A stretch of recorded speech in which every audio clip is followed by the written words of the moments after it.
just under 20 minutes away from the start of this Monster Energy Supersport TT Race 2. We are aware the organisers are still dealing with the Nun Racing medical emergency in Kirkmichael and the RTC at the Ginger Hall, but the plan is to start the race at 1 p.m. Just while we have chance, we just want to remember some of those that we've lost over the last year who are very much connected with the TT and mountain course activity. We've just seen one of the travelling marshals roll into the pit lane, and that firstly reminds us of Des Evans, of course, a competitor, chief travelling marshal, steward, rider liaison and welfare officer alongside his wife Wynne Evans MBE. Des we lost in December, and well, a real loss to the sport in general. Jenny Thurn, or Red Flag Jenny, as some may have known her, she passed away as well just before Christmas. Jenny and her husband Andy were involved in the running of the paddock here at the grandstand for many years.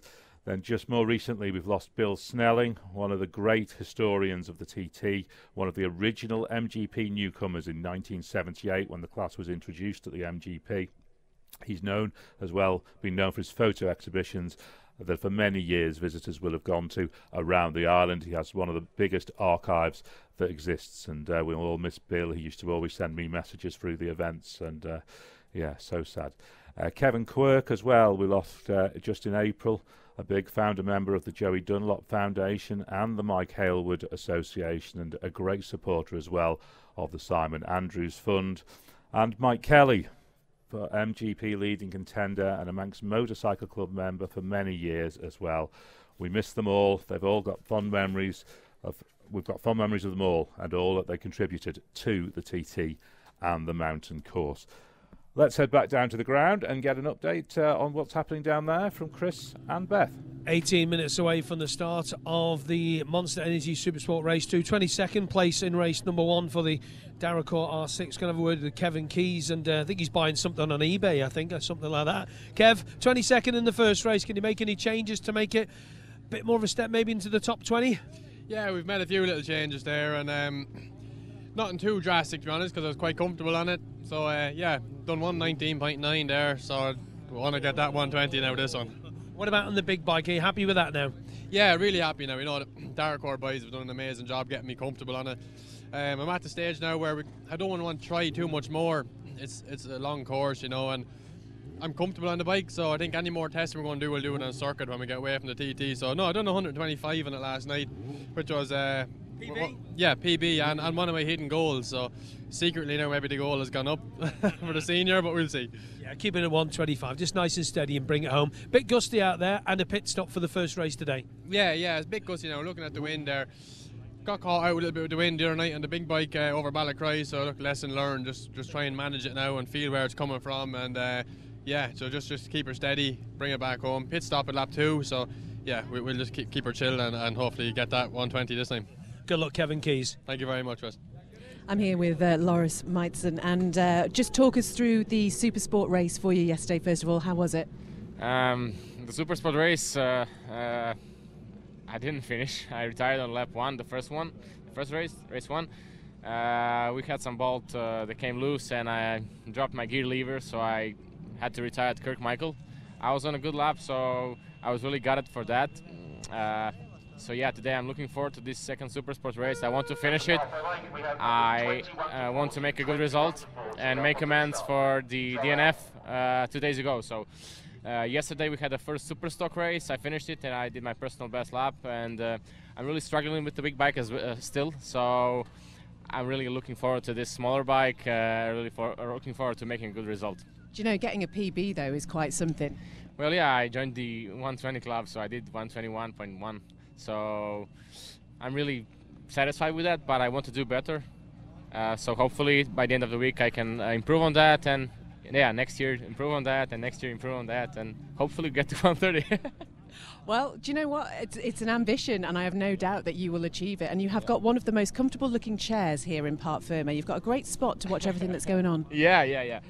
My mom bought this, and it's a fishing chair, so you can just relax and think about the race and about the setup of the bike. So I'm just doing that at the moment, and yeah, I'm really looking forward to starting this race and to finishing in a good place. And yeah, that's about it. Do you know, it's interesting because different races have different ways of preparing. Some people like to be quiet, but you quite like being in the thick of it all. Yeah, I want to come early. I get in my leathers like an hour and a half before the race. So just get here, get relaxed, talk to the guys, talk to everyone, take pictures with people. I like to be in the mix. I'm not really nervous about it. I just want to get going. The only part that I'm nervous of, it's like the 10 seconds before I start. But then when the lights go off and I get the tap on the shoulder, I just go with it. So yeah, that's my style. Well, enjoy every minute of it today. Yeah, thank you very much.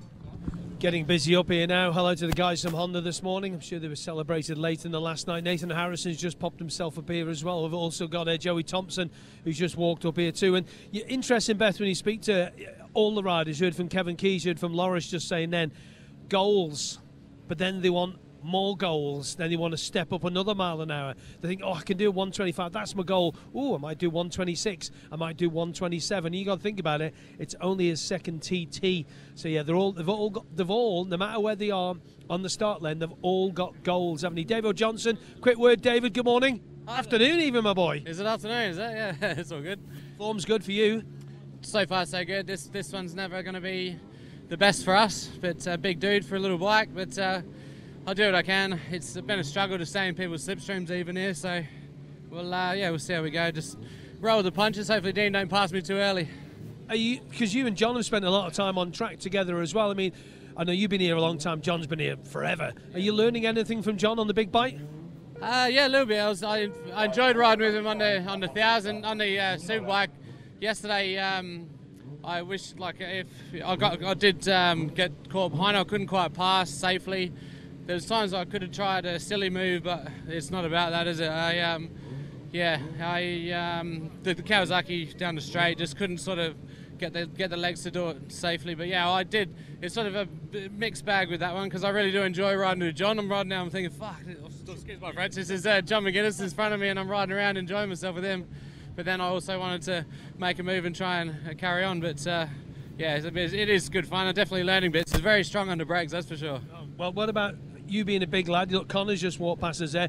On these little 600s on the Kawasaki, you're going to have to tuck everything in, aren't you? Yeah, we've been working on that with the team just to try and, get my shoulders in a bit and my elbows and stuff. But yeah, I think there's no substitute for being a midget, I don't think. all right, steady. yeah, you probably go better on it than I am. So that's why little Lee used to do so well. Anyway, Davo, 11th and first race. Hope you improve this time, bud. Thank you very much. Cheers, mate. Thank you very much, Davo Johnson. Cheers, Beth. Anybody down there? Yeah, I'm just walking towards the end of Glen Crutchley Road here. It's still, as you mentioned before, Chris, quite blustery here. I'm just going to loiter near Sam West and see if I can just squeeze in for a quick word.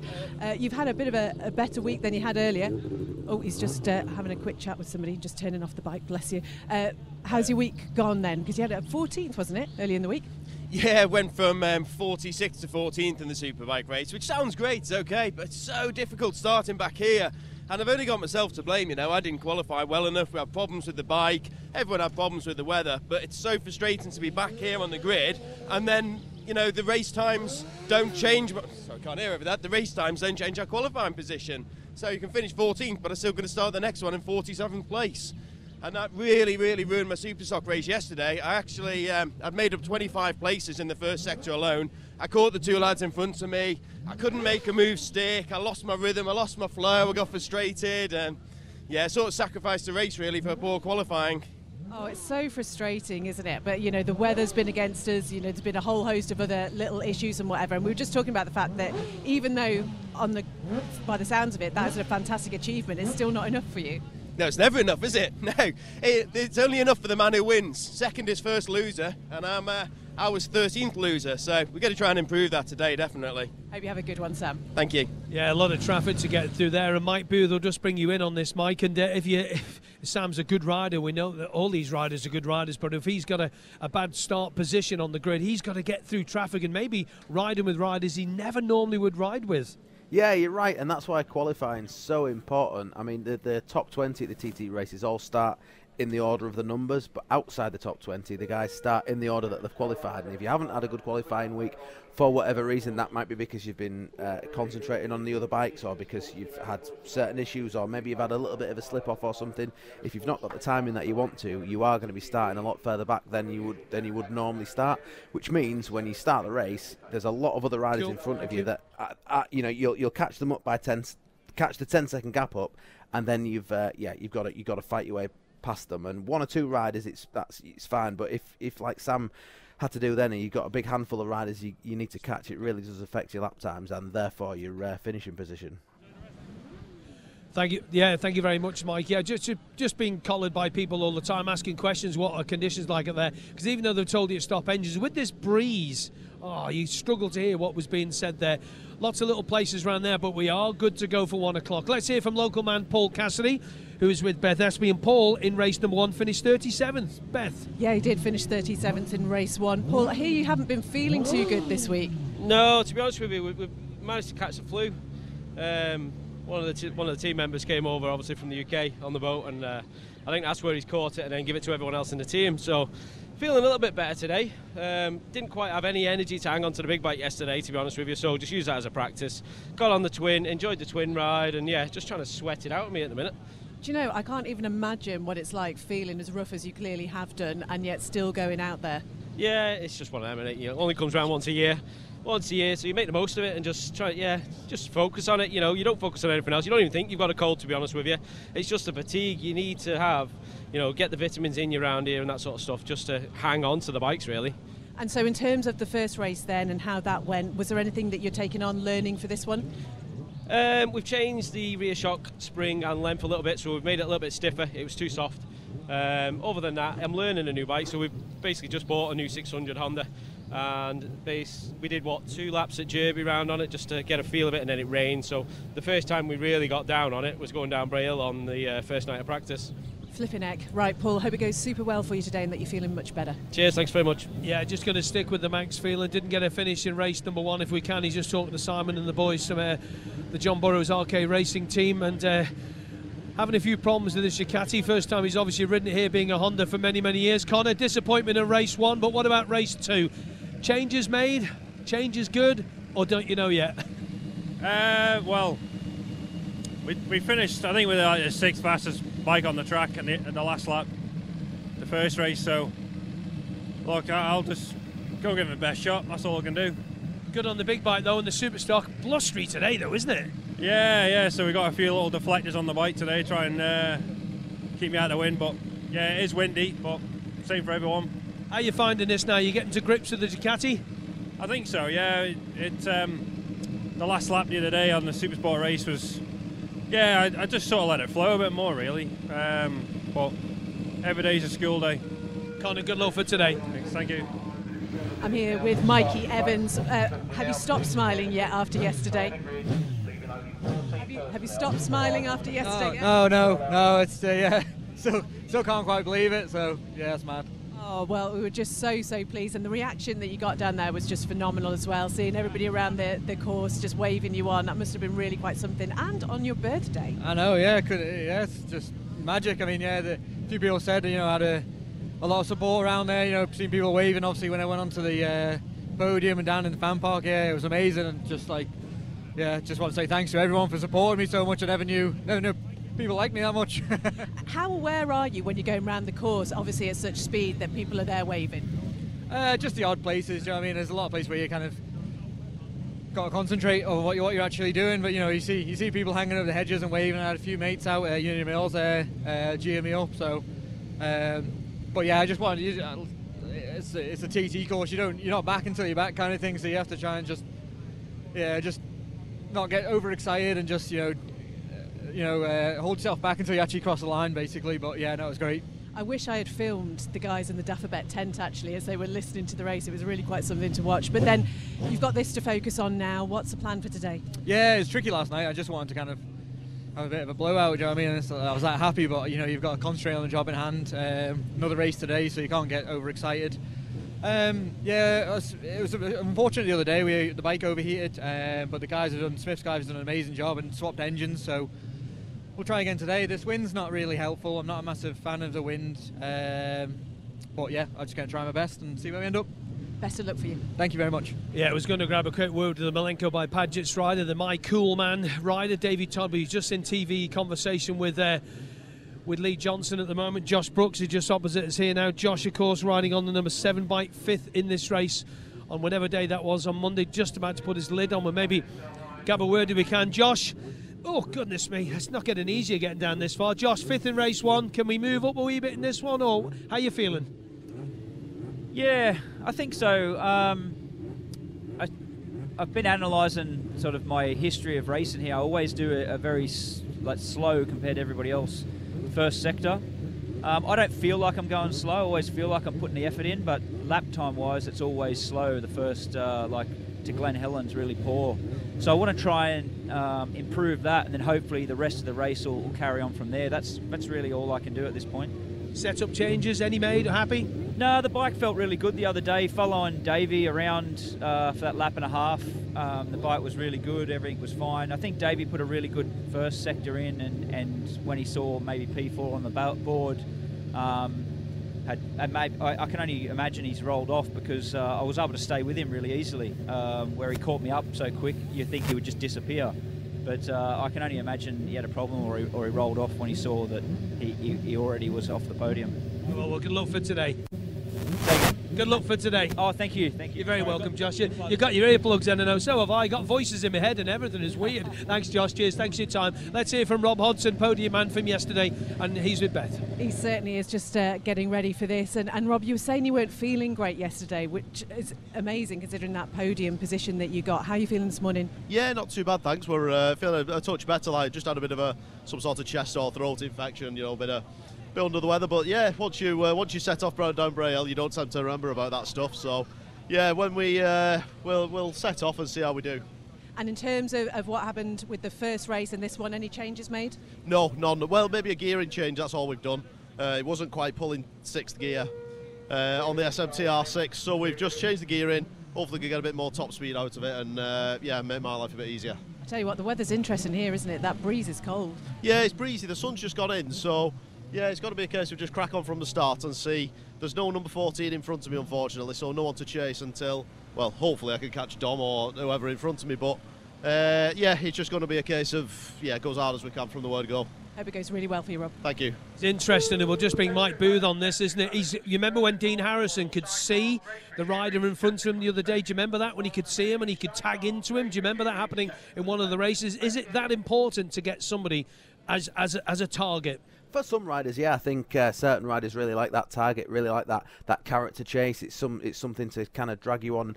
You can use the guy in front of you as a bit of a gauge as well of how fast you're going, and you can see if you're catching him, and you know you're doing all right. The only problem with that is, and we talked about it before, with Sam West struggling, it means if there's people in front of you, you may lose a bit of time when you pass them. If you catch them in a bit of a difficult area, like maybe the Glen Helen section or the sort of Ginger Hall to Ramsey section where there isn't really many opportunities to pass, you might lose more time than you gain having that carrot. So it really is sort of horses for courses. I know John McGuinness likes setting off at the front of a TT because he'd soon have clear air. So yeah, everyone's different.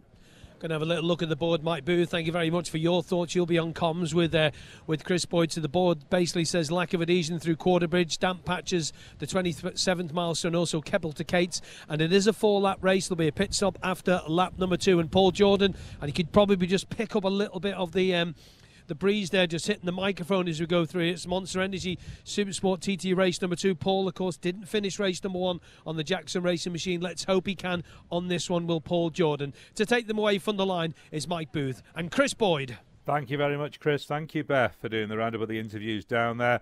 Bit of crackle. There certainly is a breeze blowing on the Glencrutchery Road. The trees are definitely blowing around. It's a little bit overcast. The clouds are moving in and out here at the TT Grandstand, but it's a tremendous scene down on Glencrutchery Road. The start area is absolutely thronged with people as Paul Jordan wheels the Jackson Racing powered by Prosper 2 Honda onto the start line to wait to get this race underway in 30 seconds. As Chris Kinley said, it's a full 4-lap race. The first race, Supersport TT Race 1, was down to just 3 laps. This one is the full 4 laps, which means we'll have pit stops at the end of lap 2, 150.92 miles. Your 2024 race 2 podium was Michael Dunlop, Dean Harrison and Davey Todd. And we'll see what happens today as we get ready to get started. Mark Pendlebury puts the hand on the shoulder with 5 seconds to go to the start. A Macrofelt man, Jordan, about to lead us away, a retirement on Monday. Away he goes. He looks quite racy today. He's keen to get going. Dave O'Johnson then on the CD Racing by MSS Performance Kawasaki. And next is Dean Harrison, second place, runner-up on Monday in race 1. Away he goes on the Honda. Away he goes off right down on the tank, straight away down off to the head, top of Bray Hill, through St Ninians he will go. We have a gap then at 4. Next will be James Hillier, podium man on Monday, back on the podium. Fantastic to have James there with the Bournemouth Kawasaki.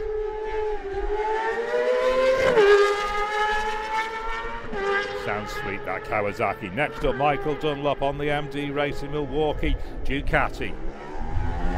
A race winner from Monday is away in action on the TT course. Then will be Josh Brooks, who we spoke to just before the start. He goes next. 5th place for him in the opening race, and 4th place for Davey Todd, who follows him on the Coolman Malenko Honda. Away he goes, comes right out to the left-hand side towards the pit lane side. We're used to seeing Michael Dunlop go the other way out towards the old scoreboard side. Next away is Mike Brown on the Boyce Precision Engineering by Russell Racing Yamaha. He's gone then a gap at number 10 where Peter Hickman would have been. Connor Cummins is next to go on the Burrows Engineering by RK Racing Ducati. He finished 10th in the opening race.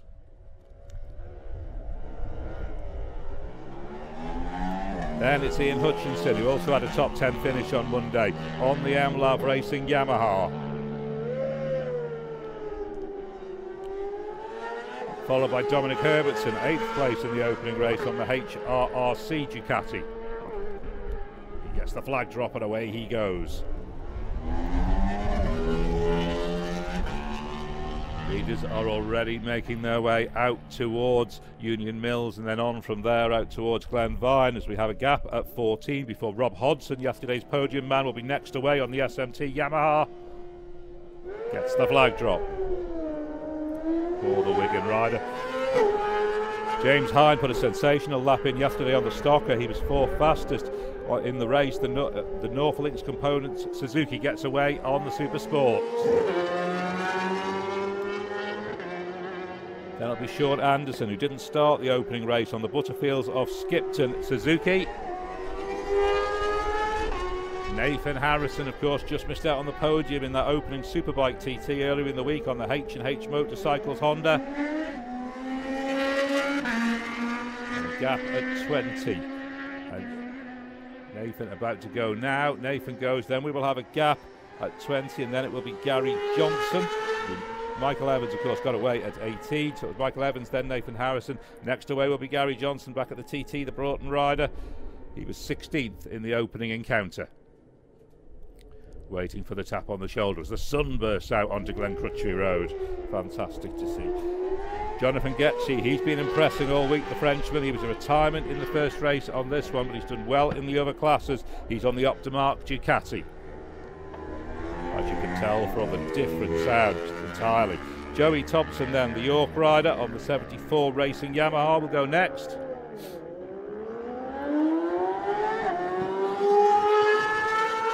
Then Michael Sweeney on the EM Building Yamaha, 19th in the opening race for Mikko.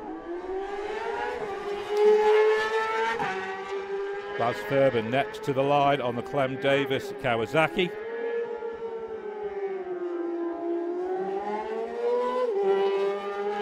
Lucas Mora, who's had impressive results this week as well, 15th in the opening race on the Yamaha. Michael Russell comes to the line on the Fraser Evans Tyres Kawasaki. Wait for the leading riders at Glen Helen. Brian McCormick will be next to go on the Roadhouse Macau by PHR Performance Triumph.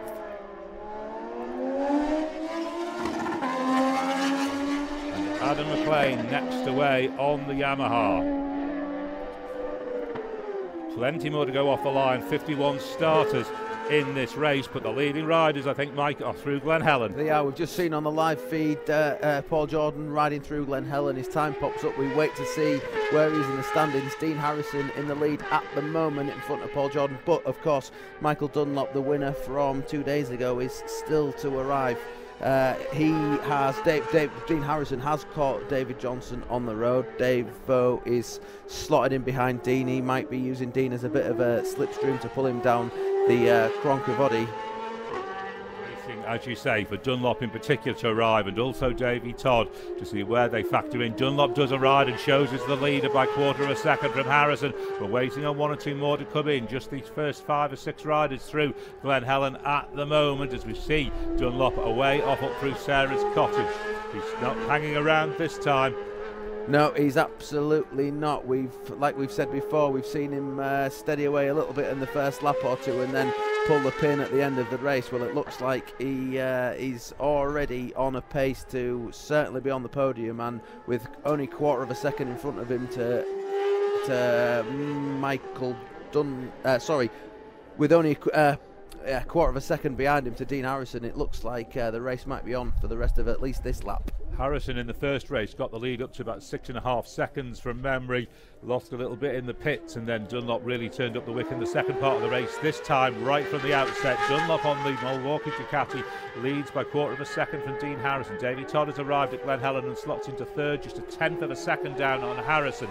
Then James Hillier is only 4/100ths of a second down on Todd. Of course, James had that podium in the first race as well. Paul Jordan, our leader on the road, is holding on to 5th, which is a really good run out for him. He's 4.7 seconds down on Hillier. Then Dominic Herbertson, in fact, pops into 6th. It's next Dominic Herbertson, 1.2 seconds down on Jordan. Mike Brown in 7th.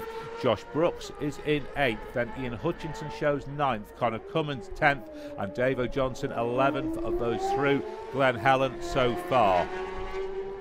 As we look next to see Jordan heading out through Kurt Michael, our leader on the road. So we'll not be long before we have the next split time at Ballaugh. But yeah, Dunlop has turned it on right from the start here. We see Dean Harrison, that's Supersport, going well. James Hind slots into 5th from a start number of 16. So James Hind, one to watch as well. Like I say, he had a really impressive performance in the Superstock yesterday. Really quick, 132 mile an hour lap, by far and away his fastest at the TT course. We've also got, who else is dropping in there now? James Hind. We've got Michael Evans dropping into 6th, our podium man from yesterday. So the top 6 at Glen Helen lap 1, Dunlop, Harrison, Todd, Hillier, then James Hind in 5th, Michael Evans in 6th, and that all shuffled Paul Jordan down to 7th. Still less than a second at Glen Helen between the top 4 riders, up to James Hillier. As Paul Jordan arrives at Ballaugh Bridge, we wait for the rest of the troops to come through. It looks as though Davey Todd has caught up to Josh Brooks on the road. They spent quite a bit of time on the road together in the first Supersport race. Will Davey pass Josh and drag him along as though he did in the first one? Interestingly, we wait as well for Michael Dunlop to catch James Hillier on the road. We expect him to do so at some point. If that does happen, that might just drag James Hillier along, because when the conditions are a little bit windy as they are today, and the guys are on Supersport bikes without the power of the Superbikes or the Superstockers, those slipstreams are really, really important. Absolutely. So the front men then are through. Dunlop continues to lead at Ballaugh by 1.9 seconds now from Dean Harrison. So he's up to from 1/4 of a second at Glen Helen to nearly 2 seconds at Ballaugh. Dunlop leads by 1.9. Then we wait for Davey Todd to arrive. James Hillier, Paul Jordan and David Johnson are all through. We wait for Todd to arrive. Todd does arrive and he's taken 2nd. Todd moves up to 2nd place at Ballaugh on the opening lap. The gap to Dunlop is 1.5 seconds. So Dunlop leads this Supersport race 2 by 1.5 seconds from Todd. Then Dean Harrison is only 0.4 of a second down on Todd in 3rd. James Hillier is then only 0.08 of a second down on Harrison in 4th. Paul Jordan shows in 5th, but we wait on James Hind and Michael Evans to arrive. Still a long way to go in this 4-lap Supersport TT. 4 laps, by the way, is 150.92 miles, so a long way to go. And we do have a full pit stop after lap 2. So, yeah, it's all to play for. And Michael Dunlop leads at the moment with that 2.5 lead, but lots of racing still to do.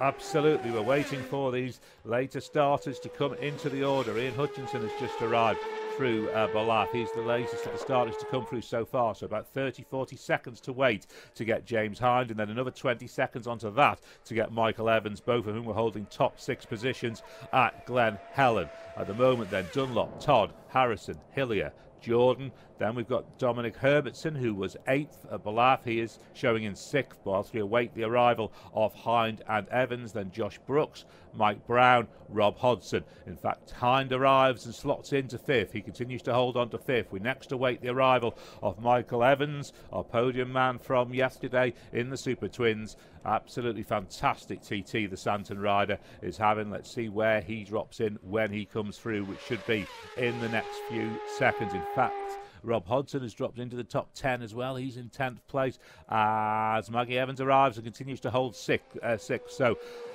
it's Dunlop from Todd, then Harrison, then James Hillier, then James Hind now in 5th, and he's 4 seconds down on Hillier. Then Mikey Evans is holding on to 6th. Chris Kidley.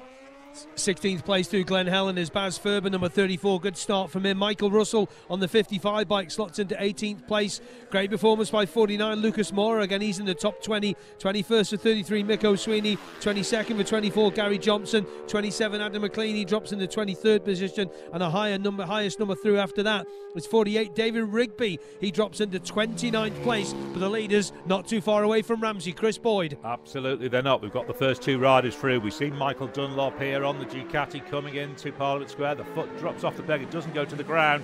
It was just a little bit of a dangle just to get the speed off, and he's away. We'll see him up now on the way up towards Mayhill.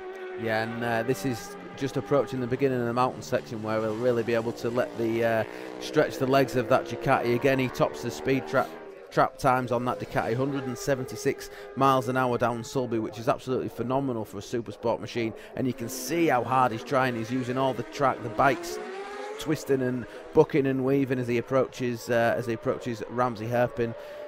Looks like there might still be some tiny damp patches here and there on the circuit up at the north end of the circuit in Ramsey, and you can see the flags blowing in the blustery breezes, and that's not going to be easy when they get up on the mountain. Luckily, the organisers have put a few windsocks up on the mountain section of the course, so it gives the guys a bit of a rough idea of where the wind's coming from and which direction it is. But I don't think it'll slow these boys down at all as we see Connor Cummins coming into Ramsey flat Huge out. Jump over Milltown jump. Wow, the whole thing just weaved a little bit on landing, but it planted itself, and he's out through Schoolhouse Corner now and on the approach to Parliament Square. Davy Todd has cleared Josh Brooks on the road. Davy Todd has got himself a clear gap between him and Josh Brooks on the road, unlike in that first race when he got held up a little bit. So at Ramsey then, we await obviously the arrival of the later starters, but Michael Dunlop, his lead is 2.8 seconds at Ramsey from Dean Harrison. Then Davy Todd had slipped back to 3rd now, maybe clearing and passing Josh Brooks. So it's Dunlop, Harrison, Todd. At Ballath it was Dunlop, Todd, Harrison. So Harrison moves back up to 2nd at Ramsey Hairpin on this opening lap. There's only 1/100th of a second between Harrison and Todd in that battle for 2nd place. Then James Hillier is only 0.2 of a second down on Todd in 3rd. So it's a massive scrap. There's literally little over 1/4 of a second between Harrison, Todd and Hillier at Ramsey on this lap. Then we wait for Hind and Evans to come. At the moment Josh Brooks shows 5th, but we think that will be 7th as James Hind does arrive and slots into 5th. Then it'll be potentially Evans, then it'll be Josh Brooks, Paul Jordan, Dominic Herbertson and Mike Brown rounding out the top 10. In terms of lap pace, we wait to see what the conditions are like on the mountain, but I have Michael Dunlop on a standing start on a Supersport for 128.7 pace. It's not hanging around at all, is it, as we see them up on the mountain now, just holding them bikes as flat out. The throttle will be all the way to the stop. They're getting their arms in, the knees in, everything's tucked in, and it's great to see. We see on the on the helicopter shops up on the mountain, those windsocks that I was talking about, and they look they look like there's some very, very strong breezes up there. So the guys will have to just think about what they're doing on a few of the windier corners. Michael Evans has dropped some time there. Looks like he's caught and passed Sean Anderson, but it did cost him. He's dropped down to 8th. So at Ramsey Hairpin, as the leading riders arrive at the bungalow. Harrison already through the bungalow at Ramsey. To give a more consolidated idea of the leaderboard, it was Dunlop from Harrison and Davey Todd and James Hillier all within a hair's breadth. Then James Hind is 8.4 seconds down on Hillier in 5th. Then Josh Brooks is in 6th, 2.9 seconds down on Hind. Then Paul Jordan, 1/10 of a second down on Brooks in 7th. Then Michael Evans drops down to 8th. He's only 8/10 of a second down on Jordan. Then 9th for Dominic Herbertson and 10th for Mike Brown. But it's a very, very fluid top 10 with how close this is. It really is, particularly that 3rd, 4th and 5th places of Dean Harrison, Todd and James Hillier. You just wonder as well, how long is it going to take for Michael Dunlop to catch James Hillier, if he can indeed catch James Hillier, because that might make the difference between a 4th place and a 2nd place so close to them times. If, like we said, James can get in the wheel tracks of Michael Dunlop, which we've seen him do a few times before. We've seen him very good at following someone's lines and using that as a bit of a boost to his lap time. If he can do that, all he needs is a half a second, and that'll put him from 4th place to 2nd place. Dean Harrison is riding so well. We're seeing pictures of him now. He just looks so composed on that bike, and the confidence coming out of that win last night will all help. It will, and the CBR 600 is the bike that Dean's riding week in, week out in the British Championship, and he's he's showing some real promise in the British Supersport class.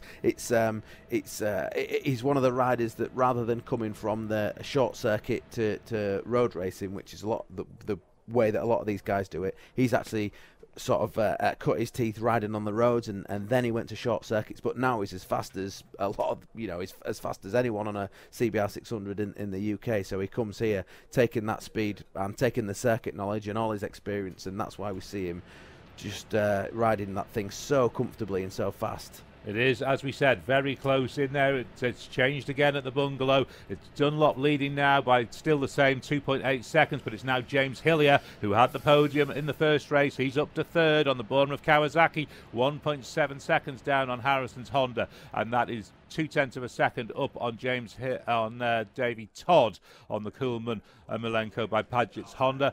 Then Josh Brooks is in 5th. He's 13 seconds down on Hind as we wait on Hind. Then Paul Jordan, then Dominic Herbertson, then Mike Brown and Rob Hodgson. Still awaiting, I think, Michael Evans to come through the bungalow, but the leaders are at Cronknamona. Dean Harrison's there, Paul Jordan's there. We await for race leader Michael Dunlop to arrive at Cronknamona, and we'll have them across the line fairly soon. It's been Michael Dunlop's Ducati that was fastest in the sectors to Glen Helen, Balaf and Ramsey. It's then Dean Harrison who was fastest on the climb of the mountain, and so far, and including Dunlop, the run down to Cronknamona, so that lead has just come back by 0.3 of a second. Dunlop leads Harrison by 2.5 seconds. He's not running away with this, is he? It's if you expect, when you see people kind of managing a lead and riding within themselves to keep a lead at a certain time, 2.5 seconds, you wouldn't say is enough, would you? Because that's only one small mistake and it's gone. Here's Harrison to complete lap 1.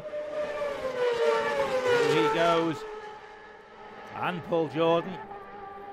In fact, that was Jordan. We wait on Harrison. It was 125.1 for Paul Jordan on the Honda. Harrison is through.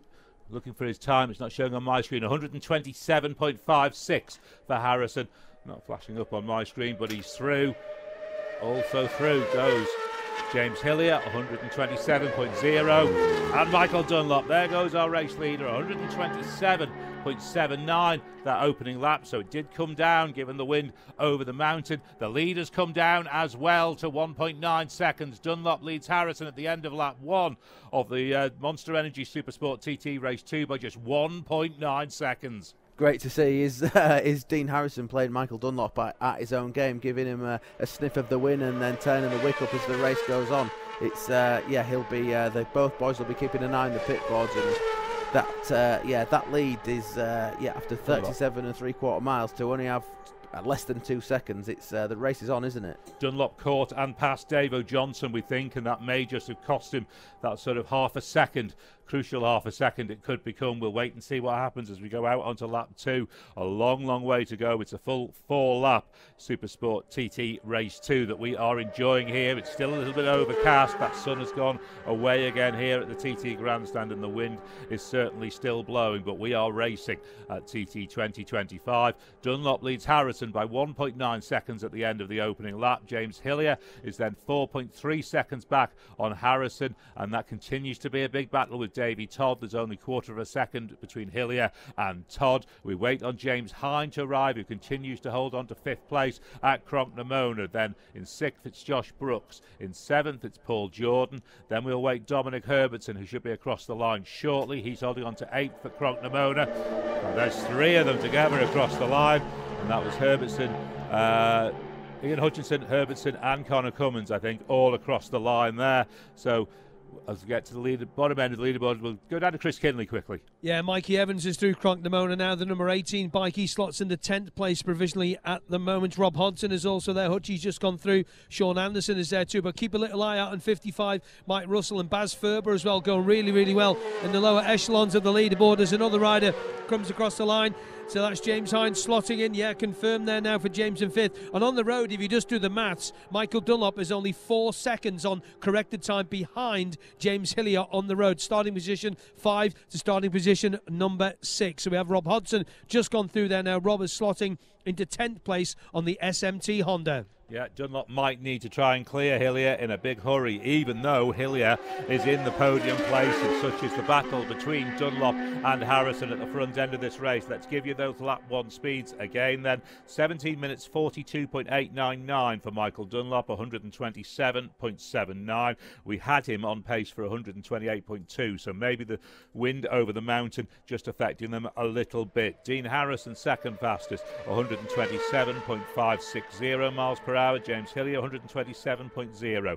Davy Todd also 127.0. Then James Hind 125.3. Josh Brooks 125.2. And Paul Jordan 125.1. All the men over 125 miles per hour. Hind has come through and does continue to hold on to 5th place here at the end of the opening lap. End of the opening lap of the Monster Energy Supersport TT Race 2. Michael Dunlop leading by 1.9 seconds. James Hillier 4.3 seconds further back in 3rd. Then Davy Todd, quarter of a second back on Hillier in 4th. James Hind 14 seconds down on Todd is 5th. Then Josh Brooks holding 6th, and that's only half a second down on Hind. Then Paul Jordan 1.5 seconds down on Josh Brooks in 7th. Then in 8th is Dominic Herbertson, 2 seconds down on Jordan. In 9th, 2 seconds down on Herbertson. It's Mike Brown, and holding on to 10th is Michael Evans, who was much higher earlier in the lap but is obviously encountering traffic. He's down in 10th place. Just looking at the times, and it's interesting to see it's taken Michael Dunlop about a lap to catch James Hillier by 5 seconds on the road. He's got another lap before the pit stop. If he continues at the same pace, he ought to catch James about at the end of lap 2. Of course, at the end of lap 2 is when they all come in the pit lane. That could work into his hands if they catch him at the right time, has a really good pit stop, ends up passing him in the pit lane. It'll mean it'll save him the job of having to pass him on the road. Of course, that could work the other way around. He could catch him just before the pit stop. He could work his way past him and lose a bit of time in the process. And then if he doesn't have a fantastic pit stop, James could get back past him again. He'll have all that work to do once he's left the pit stop. What we do expect though is when he does pass him, it might just give James a little bit of a boost if he can stay in his slipstream for a little bit. Absolutely, we are waiting then. We get the front men all through Glen Helen on lap 2. Dunlop continuing to, it's gone out. Dunlop now increases the lead from 1.9 seconds out to 4.8 seconds. He's had an absolute charge on the run out between the grandstand here and Glen Helen. 4.8 seconds. Dunlop leading Harrison by on lap 2. Then James Hillier continuing to hold 3rd, and he is 6.1 seconds down on Harrison. Then Davy Todd holding 4th. And that is now 1 second down on Hillier. And then we wait on James Hines. So Dunlop, Harrison, Hillier and Todd are the top 4. We wait on James Hine to see where he slots in. the race just opening up a little bit now. The gaps at the grandstand were really close, with only a few seconds between all the riders from sort of about 5th to 9th. Those gaps opening up slightly, but it's still pretty close between James Hillier and Davy Todd. We think James Hillier may have stopped at Sarah's Cottage, so just after that Glen Helen checkpoint we think James Hillier possibly has stopped.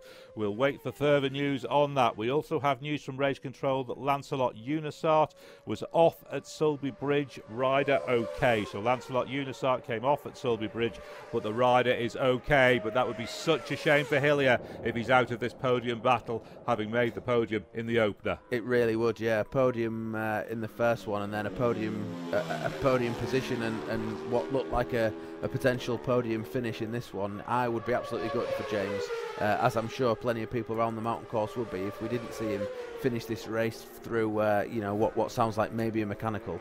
We'll know if he doesn't make it to Ballaugh, but that will potentially put Davy Todd on the Mike Hulman by Padgett's Motorcycles Honda into the top 3.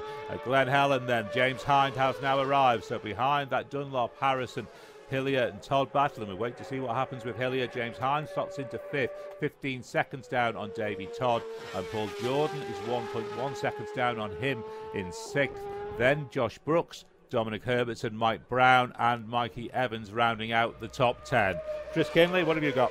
Yeah, Kevin Keyes, unfortunately, is going to be a retirement. We spoke to him before the start of the race. He was 22nd in the first race, but unfortunately, Kevin Keyes is out. Across the line and at the grandstand, we had James Hind sliding into 5th, the 16 bike further down. 18, Mikey Evans, as you said, in 10th. These could all shuffle up with James Hillier, of course. Sean Anderson on 17 slots into 14th. Nathan Harrison on 19 slots into 15th. Baz Ferber running well, still on 34. He slots to 17th. Lucas Mora, another great performance by him, the 49 in 19th.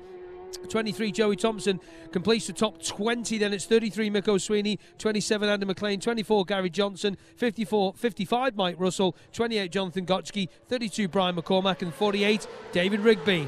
James Hillier does look to be out of the race. He would have been due at Ballaugh right now. Ballaugh lap 2, Michael Dunlop has pushed the lead up over 7 seconds now over Dean Harrison. It was only just under 2 seconds here at the grandstand by Ballaugh. That's gone out to over 7 seconds. So Dunlop has cleared the traffic that he needed to, Mike, and is now really pushing on.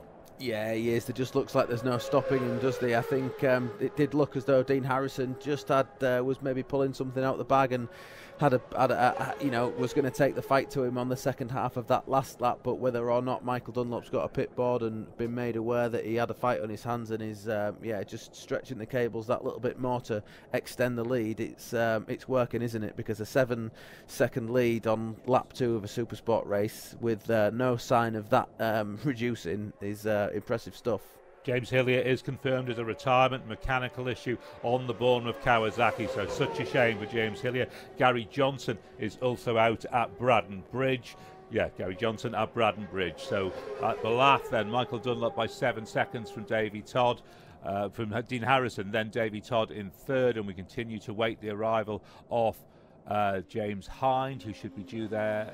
No, he might be another minute or so away actually. At Ballaugh, Dunlop, Harrison, Todd. Then we show Paul Jordan, Josh Brooks, Mike Brown and David Johnson as the other riders through at the moment. As we're now seeing on the screen, Nathan Harrison coming through. Kirk Michael, and he is behind Michael Evans, so Evans has got past him on the road. That's Nathan, the two Manxmen circulating together. As Dominic Herbertson, he's through Ballaugh. It's Hind we're waiting on to come through there next. In terms of the lap pace, Michael Dunlop is on a high 1:29 pace here. Obviously his lap record is up over 130.4, but he's on the pace as we see Dean Harrison fly over Milntown Jump at Milntown Bridge and on the way into Schoolhouse and then down into Parliament Square.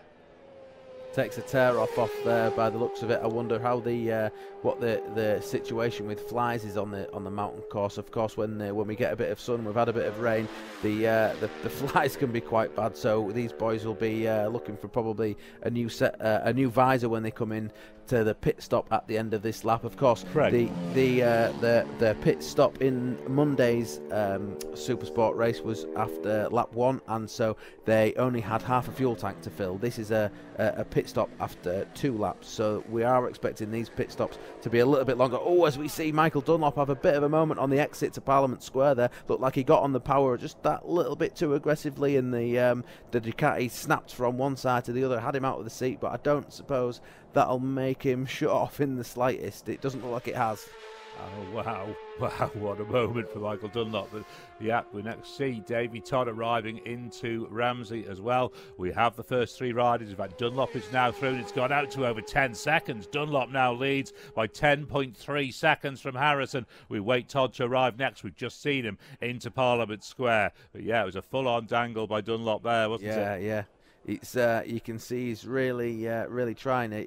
We might have a 10-second lead, but he's showing no signs of letting that up, is he? Because, you know, let's be fair, there's still a long way to go, and if he reduces the pace at this stage, anything could happen. And of course, it's worth remembering, you know, if you set your bike up for a particular pace and you decide that you've got enough of a lead or you're not going to push, then the setup of your bike needs to change. So if you have a bike that's capable of doing 130 mile an hour laps and you end up doing 127 mile an hour laps, things are, you know, you're not using all the suspension, you're not keeping the tyres up to temperature, so it doesn't always pay to just reduce the pace that little bit. You know, you think you're riding in a safe way and reining it in a little bit, but it's not always the case. Dunlop is on Supersport lap record pace. He's through Ramsey in 10 minutes 43.5. The lap record out to Ramsey split is 10 minutes 46.0, so he's 2.5 seconds inside lap record schedule on this second lap, but he will have to slow down to come into the pit stop, so we'll see what he can achieve. Another retirement. Paul Cassidy has retired at Craignabar. Let's drop down to Chris Kinley. Yeah, just going to someone's asking me about the wind conditions up on there, and it is very windy up there. So through Balaf, Mikey Evans still running well in 9th position. I did see a replay of Michael Dunlop coming out of Ramsey there, totally out the seat. He went past Torben Terrace, but it's 10.3 that he's got. But we are keeping an eye on the lower runners. Rob Hodson, 15, still holds on to 10th. Sean Anderson still going well. Number 17 and 12th, just ahead of just behind Ian Hutchinson by 3.7 seconds. But when you drop that 10.3 back from Michael to Dean, then there's 9 seconds, then there's 19 back to Paul Jordan. But we're waiting for James Hind to slot into that spot. We've got Josh Brooks in there, 4.4 back. Dom Herbertson back in about 6th position for Dom. He'll drop to 7th with James Hind arriving at Ramsey Hairpin. And interesting to see that Michael's on that pace. He's stretching that lead out. It's gone up every sector from 2 to 5 to 7 to 10 over the first couple of sectors. The next spot will be the top of the mountain at the Bungalow. Chris Boyd. Absolutely, we're waiting for them. Michael de Koppel is the latest retirement out at the Union Mills post office. So Michael de Koppel stopped in Union Mills. Dunlop then we're waiting on. He is 10.3 seconds ahead on this second lap as he heads here for the all-important pit stop. Then Davey Todd is 9.1 seconds down on Harrison. Then it's 19.3 seconds back to Paul Jordan. 1.5 seconds only from Jordan back to James Hind. Then Josh Brooks is 2.8 seconds back on Hind in 6th. Dominic Herbertson showing in 7th, 8.3 seconds down on Brooks as we get Harrison leader on the road through the Bungalow, but it's Dunlop we're waiting for. We see the live feed pictures up here in the commentary box of the guys as Michael Dunlop approaches the Bungalow, and you can see the lean angle. He's climbing all over that bike. His elbows nearly on the floor. His head's tucked in on the way out. Just sits the bike up a little bit over the tram lines, but don't think for a second that he's rolling off. I think the weather may be up over the mountain. The wind is just affecting them slightly.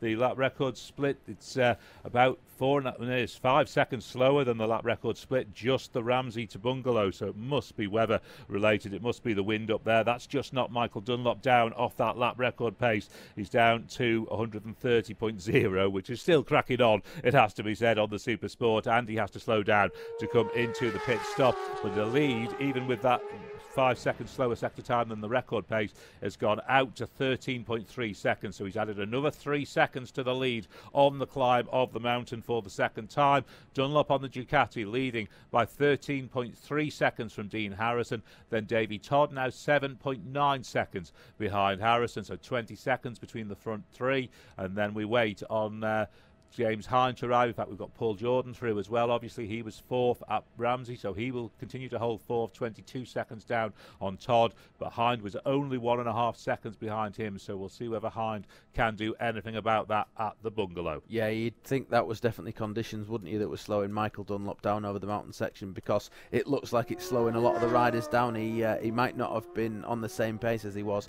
earlier in the lap, but obviously nor was Dean Harrison, because Michael Dunlop has still extended that lead. It's now 13 seconds. That's a big old lead for less than 2 laps on a TT, isn't it? And Michael's got a single-sided swing arm on the Ducati. Will that help with the pit stop? If they want to change tyre, it may make it a little bit more difficult unless they've got a really trick setup. We might not see all the teams changing tyres in a Supersport bike because they don't use the tyres in the same way as the big bikes. But it may do, or it may not. Riding round together, still through the bungalow, are Ian Hutchinson, Connor Cummins, and Dominic Herbertson. They're having a right little dice on the road. Yeah, it's great to see, isn't it? Obviously we set off 10-second intervals at the TT, so we don't always see proper little races, but when we do see them, it's always great fun, isn't it? Waiting then for Crocknamona. In fact, Dunlop now arrives at Crocknamona. He's put the lead out again. It's now to 15.1 seconds. Dunlop leads Harrison in this Monster Energy Supersport TT Race 2 on the approach to the pit stop. 15.1 seconds. Paul Jordan's also through Crocknamona. So we wait on Davey Todd next, who's in that podium place on the Coolman by Milenko by Paget's Honda. In 3rd place at the bungalow. We wait on him to arrive at Crocknamona as Dean Harrison flashes out onto Glen Crutchy Road to complete his 2nd lap and come in for this pit stop. So Harrison, the 2nd place man, will be first into the pit stop. The signal goes. Let's not waste any time. Let's get you down to Chris Kinley. Yeah, Davey Todd 7.598 back off Dean Harrison in that 3rd place just through Crocknamona to the left-hand side of us. The Honda stops on the little spot that they have a bit of tape just on the ground. He doesn't look like they're doing a rear wheel change. It'll just be fuel, I would say. So here's your race leader. Across the line he goes. It's 15.924. The Michael Dunlop, who stops in his pit box there now, with Paul Jordan also in just on the left-hand side of the TT podium. So at Crocknamona it was 15.1. It's up to 15.9. But what was the lap speed, Chris Boyd? For Michael Dunlop, it was 129.297. So obviously we had him at that 130 plus pace inside lap record. He was obviously slowing down to come to the pit stops and the weather of the mountain. 129.297. Yeah, that's the first rider away. That's Dean Harrison. Yeah, keep under that 60k, Dino. Let's not have any mistakes like that. So the klaxon will go again. This will be the Milenko by Paget's rider. It is Dave and the Paget's boys put their arms in the air. And Michael Dunlop, she's just not firing. So this could be some little bit of time lost, a bit of drama. Yeah, there she goes. But there could be a little bit of time lost for Michael Dunlop as Dave O'Johnson is also in. So Davey Todd across the line at 7.7 back to Dean Harrison in that 3rd position. Let's look at the pit stop times for the guys there. 52.6 hang on a minute, 52.6 for Michael Dunlop, 50.0 for Dean Harrison, and 53 for Paul Jordan. But we've got to keep an eye on Michael Dunlop. He probably lost about 4 or 5 seconds there, but he does have that little buffer, doesn't he? So 8 numbers to Davey Todd, the Milenko Bo Paget's bike. Mike Coolman on the side of it. The new sponsor, a bit of fuel just being splashed everywhere. They won't bother about that. So Davey settles in with a 60 kilometres an hour. Goodness me. I tell you what, you better keep an eye on that, Chris Boyd, because believe you me, that looked right on the edge of maybe being a penalty. I'm not saying he's got one yet, but you never know. So the riders continue to come in. That is Mike Brown. Keep a little eye on that one. Mike Brown slotting into provisionally at the moment about 6th place. No news of any penalties yet, Chris. Tell you why, he was close, really on it. Maybe he just caught it when he got there, but Mike Brown is in on the 9 on the R6. He slots into that provisional 6th. James Hind is now through Crocknamona. He's only 3/4 of a second behind Paul Jordan. But that pit stop for Michael Dunlop just couldn't seem to get the machine going. So it is the Boyce Engineering machine of Mike Brown that is in at 9. And we've got 2 more machines coming in. 3 machines in. 2 Ducatis, Dominic Herbertson and Connor Cummins, and also in there as well Ian Hutchinson. Hutchie slotting into 8th, and it's getting tight. Whoa, Dominic and Connor nearly having a little come together there as Mike Brown gets away. So as they came into the pit stop, Michael Dunlop 6, he leads by 15.9 seconds, but there's the man we're waiting for, James Hind into 5th place. 2.6 back, so he's lost a bit of time as James Hind from Crocknamona towards here now. So James has lost about 2 seconds on the run from Crocknamona to here. Next rider in, 15, Rob Hodgson, provisionally slotting in to 10th position. So the leaderboard into the pits, but I think it might change a bit. It was 15 seconds, but Michael did lose a bit of time. We'll call it 16. 15.924 from Dean Harrison, with Davy Todd 7.7 back in the third. There's Connor away. Retirement in the first race, and the John Burrows out. He's gone out ahead. So he's gone out ahead of Dominic Herbertson now. So that's good for Connor. 2 klaxons go. Oh, goodness me. Sean Anderson just getting in out in front of James Hind there. Sean's pit is right down the bottom on the left-hand side, and James Hind, the Lincolnshire rider, he gets away. All action down here, Chris Boyd, but keep an eye on that pit stop for Michael Dunlop. Is that going to lose him some time? It did. It cost him 1.4 seconds. The lead is still 14.5 seconds for Dunlop. Dunlop leads Harrison by 14.5 seconds. Then Davy Todd has taken 1.4 seconds out of Harrison as well. So Dunlop leads by 14.5 seconds after the pit stop. Then it's 6.3 seconds from Harrison back to Davy Todd. Then Paul Jordan is 24.9 seconds down on Todd. We're waiting to get James Hind's pit stop time. It's a 52.9, so that's almost stayed the same. He will be 2.5 seconds down on Jordan. So still Dunlop, Harrison, Todd, then PJ, and then James Hind. So the top 5 positions unchanged. Just the gaps concertinaing in a little bit as we go out onto this third lap of 4. Not many of the top riders deciding to opt for a tyre change in that pit lane. I did see a few of them with a rear tyre just in case, but I didn't see anyone put one in. The time that you can lose from putting or trying to put a tyre in, it can quite often be the difference between a good pit stop and a bad pit stop. And you also, you introduce a little bit more jeopardy into the pit stop because things can go wrong with the tyre change, particularly if you're on a bike that has a single-sided swinging arm. It can happen really fast if you've got the right setup, but it's if you don't need to do a tyre change, best to leave the tyre in that you've got and go again. A stunningly quick pit stop by Ian Hutchinson and the MLAV team. Congratulations to them. 46.5 seconds while everybody else is doing high forward, well into the 50s really. So really quick stuff by the MLAV team. Fantastic for them. Let's give you the lap 2 times then as we had them. Michael Dunlop the fastest off them, 17 minutes 30.513, 129.297. Then Dean Harrison 127.595, Davy Todd 127.222, Paul Jordan 126.358, James Hind 125.797. Anyone else over the 125? Yes, Josh Brooks 125.719. Those are the men over 125 miles an hour on this second lap. Dean Harris, Michael Dunlop's lead now up to 17.0 seconds at Glen Helen. He's not showing any signs of letting up, is he? Absolutely not. So it was down a little bit after the pit stop to 14.5. He's added another 2.5 seconds back onto that on the run out to Glen Helen as we see Davy Todd come through next on the Malenko bike. So Dunlop continues to lead Harrison now by extended to 17 seconds. Todd is now 9.2 seconds down on Harrison. Then Paul Jordan holding 4th, 27 seconds back on Davy Todd as we wait for James Hind, the 5th man place here at the end of lap 2. We're watching now the camera at the bottom of Bagaro. Looks like Dean Harrison absolutely giving it the berries through there, not rolling off at all. So it's one of them corners that really does separate the men from the boys. He just lifts his backside off the seat, doesn't roll off, powers through, and onto the 13th milestone. Wow, look at all that speed. That's such a fast section of the TT course, all the way from Glen Helen through to Iceman's and through to Balaf. You're rarely touching the brakes, rarely rolling off. So fast.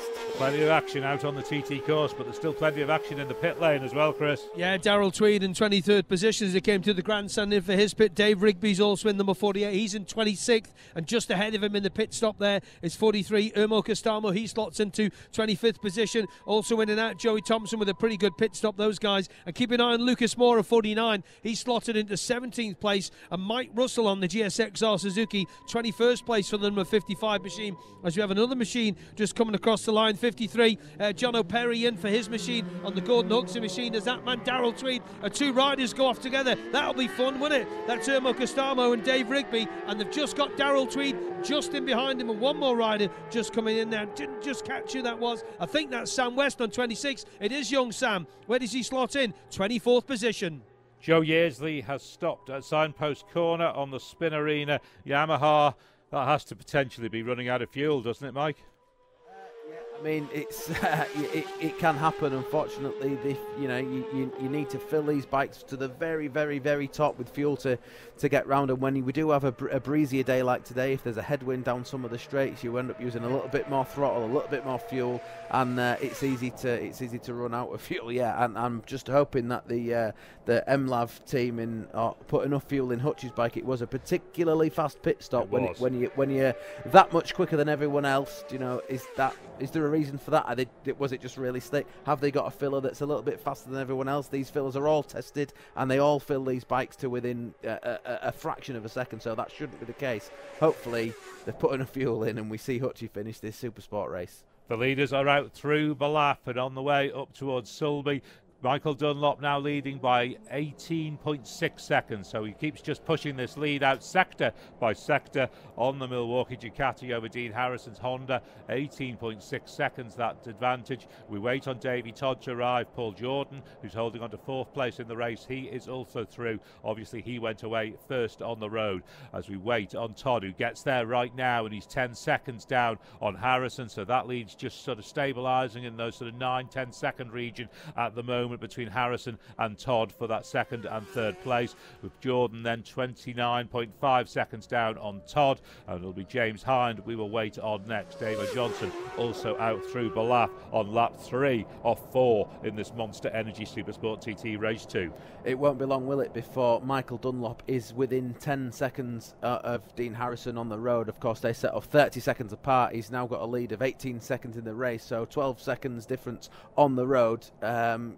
When these guys are within 10 seconds of each other, Dunlop will start to see Dean Harrison, and he doesn't need to catch him on the road, he doesn't need to pass him on the road, but you just have to think there'll be a little part of his brain, a little part of Michael Dunlop thinking to himself, how good would it be to catch 2nd place on the road, catch my nearest rival and pass him on the street in a TT race. Just seeing James Hind through Kirk Michael there on the North Links Component Suzuki.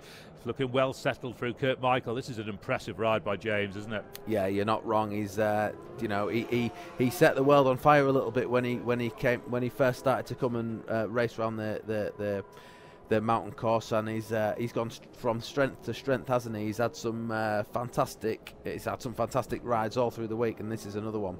We remember him, of course, for winning those MGPs a few years ago. So we're waiting then on James Hind still to arrive out at Balaf through Glen Helen.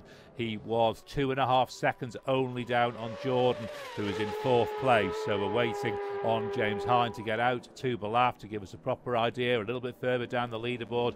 After, in fact, Hind does now arrive, and he's cut it again to 9/10 of a second behind Paul Jordan in the battle for 4th place. Then it's 5.6 seconds down to Josh Brooks, who is in 6th. Then Mike Brown holding on to 7th, 14.4 seconds down on Brooks. Then Dominic Herbertson 1.5 seconds down on Brown in 8th. Rob Hodgson showing in 9th, 7.2 seconds down on Herbertson.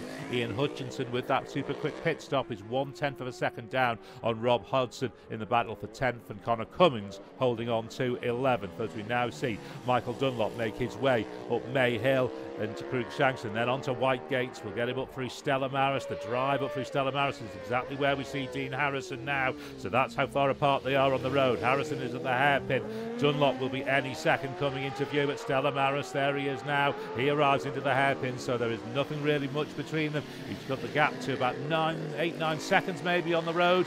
Yeah, that's what the times show as well. Dunlop's pushed the lead out to 21 seconds at Ramsey on lap 3. Dunlop leads on the Milwaukee Ducati, 21 seconds up on Harrison. Paul Jordan also through Ramsey hairpin. He probably won't have seen Michael Dunlop, I should say, probably won't have seen Dean Harrison on the road yet, but as they approach the bigger open open mountain section of the TT course where there's not as many buildings, there's not as much road furniture. It's a lot more open. I expect he'll be able to see him, and I think that might just be the carrot that drags Michael Dunlop along even faster, if that's possible. Are you able to look far enough up the mountain mile to see other riders? Do you have the chance to do that? Yeah, you do, particularly when the weather's nice and visibility is really good. You can see a long way up there. You can certainly see 10 seconds ahead, because there's a few sections where the track sort of wiggles in and out, and you can see the guys a little bit further on along the next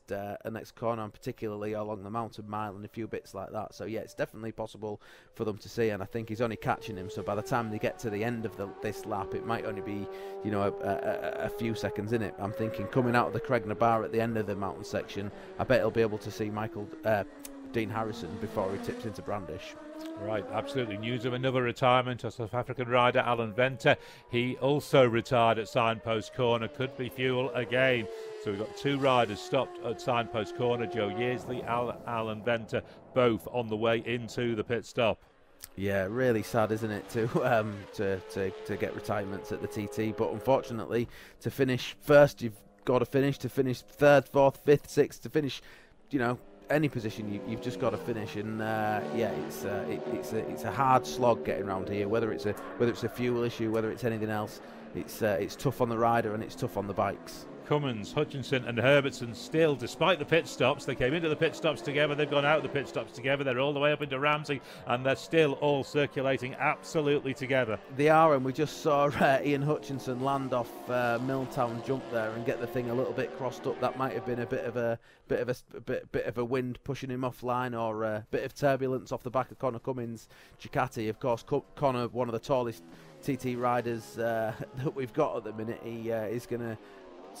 There's a lot of air being moved around behind him, isn't there? He's going to create a great big hole in the air that if you get sucked into that, it can quite easily upset your bike. James Hind has arrived at Ramsey hairpin, continued to hold on to fifth. So Dunlop by 21 seconds at the hairpin. Then Davy Todd 9.7 down on Harrison. Paul Jordan 30 seconds down on Davy Todd and 3.1 seconds up on James Hind. To take us through some of the other runners, let's pop that down to Chris Kinley. Yeah, just look at that James Hind split, buddy. It's gone from 0.921 to 3 seconds from Paul Jordan to James Hind on there as well. Keep an eye on that Dominic Herbertson battle. He's right in behind Ian Hutchinson, and of course Connor Cummins had gone through Ramsey hairpin a few moments ago there. Sean Anderson still shown well on the 17 bike at Balav. He slots into 13th place. Baz Ferber again shown really well on the 600 there. He drops into 16th position, and then just 0.4 of a second behind him, Lucas Moore on the 49. A lot of traffic to get through as well for Mike Russell in there too, and we must keep an eye on Sam West, find out what position he'll be in when everything slots in. And Adam McLean, 20th position for Adam on that R6, and just behind him, Southern Irishman Mick O'Sweeney, 33. He drops into 21st. So there, his good mate Brian McCormack, 5.7 back off him in 22nd place. So the guys that have gone through Balaf so far. But back to Ramsey, is still Michael Dunlop extending that lead by another 3 seconds, 2 and a bit seconds from Dean Harrison, 9.7 back to Davy Todd in third. But like we said, James Hind, he's dropped a bit of time on Paul Jordan, dropping down to 5th place there, but Paul holding a steady 4th at the moment. Got off first four. The front four in the race are all through the bungalow on lap 3. Dunlop extends the lead again slightly. It's now 22 and a quarter seconds. Dunlop leads Harrison by, then 11 and a half seconds from Harrison back to Davy Todd, and 30 and a half seconds from Todd back to Paul Jordan, with James Hind needed next as the man who was holding on to 5th place at Ramsey hairpin, followed by Josh Brooks, Mike Brown, Dominic Herbertson. Michael Evans is up to 9th, then 10th for Rob Hodson, 11th for Ian Hutchinson.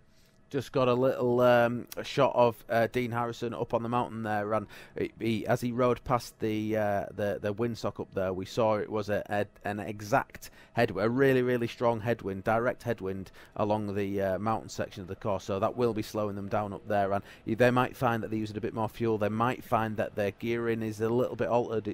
We spoke to a couple of the lads before this race, and they said they altered the gearing of the bikes after the first race because of the wind. So hopefully them changes, if the wind's going to be in the same direction as that race, will have helped.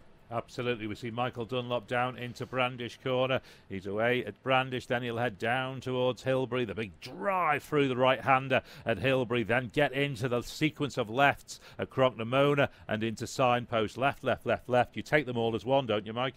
Such a fast part of this course, and Hilbury and the Crocknamona, because they're uphill, you can really drive. You can throw the bike in so fast, let the hill scrub the speed off, driving all the way up before you're hard on the brakes for Signpost corner. And you really do have to brake hard for Signpost corner, because it's one of the slower corners, and you're coming off the back of such fast corners, you almost forget how fast you're going. You think you've slowed down enough, and a lot of the time you haven't. You have to go straight on. Luckily, there is a little bit of runoff there, which is quite rare at the Isle of Man TT. So yeah, I think there's a lot of guys, myself included, that have used that runoff lane more than once. Dunlop right out to the hedge on the exit of Signpost. He's now into the nuke and heading down into the braking zone at Governor's Bridge to turn into the dip, the big right-hand hairpin into Governor's as Dean Harrison flashes on to Glencrutchery Road. We'll have him across the line any second to complete lap 3 of this Monster Energy Supersport TT race 2. He's holding on to second place. There he goes.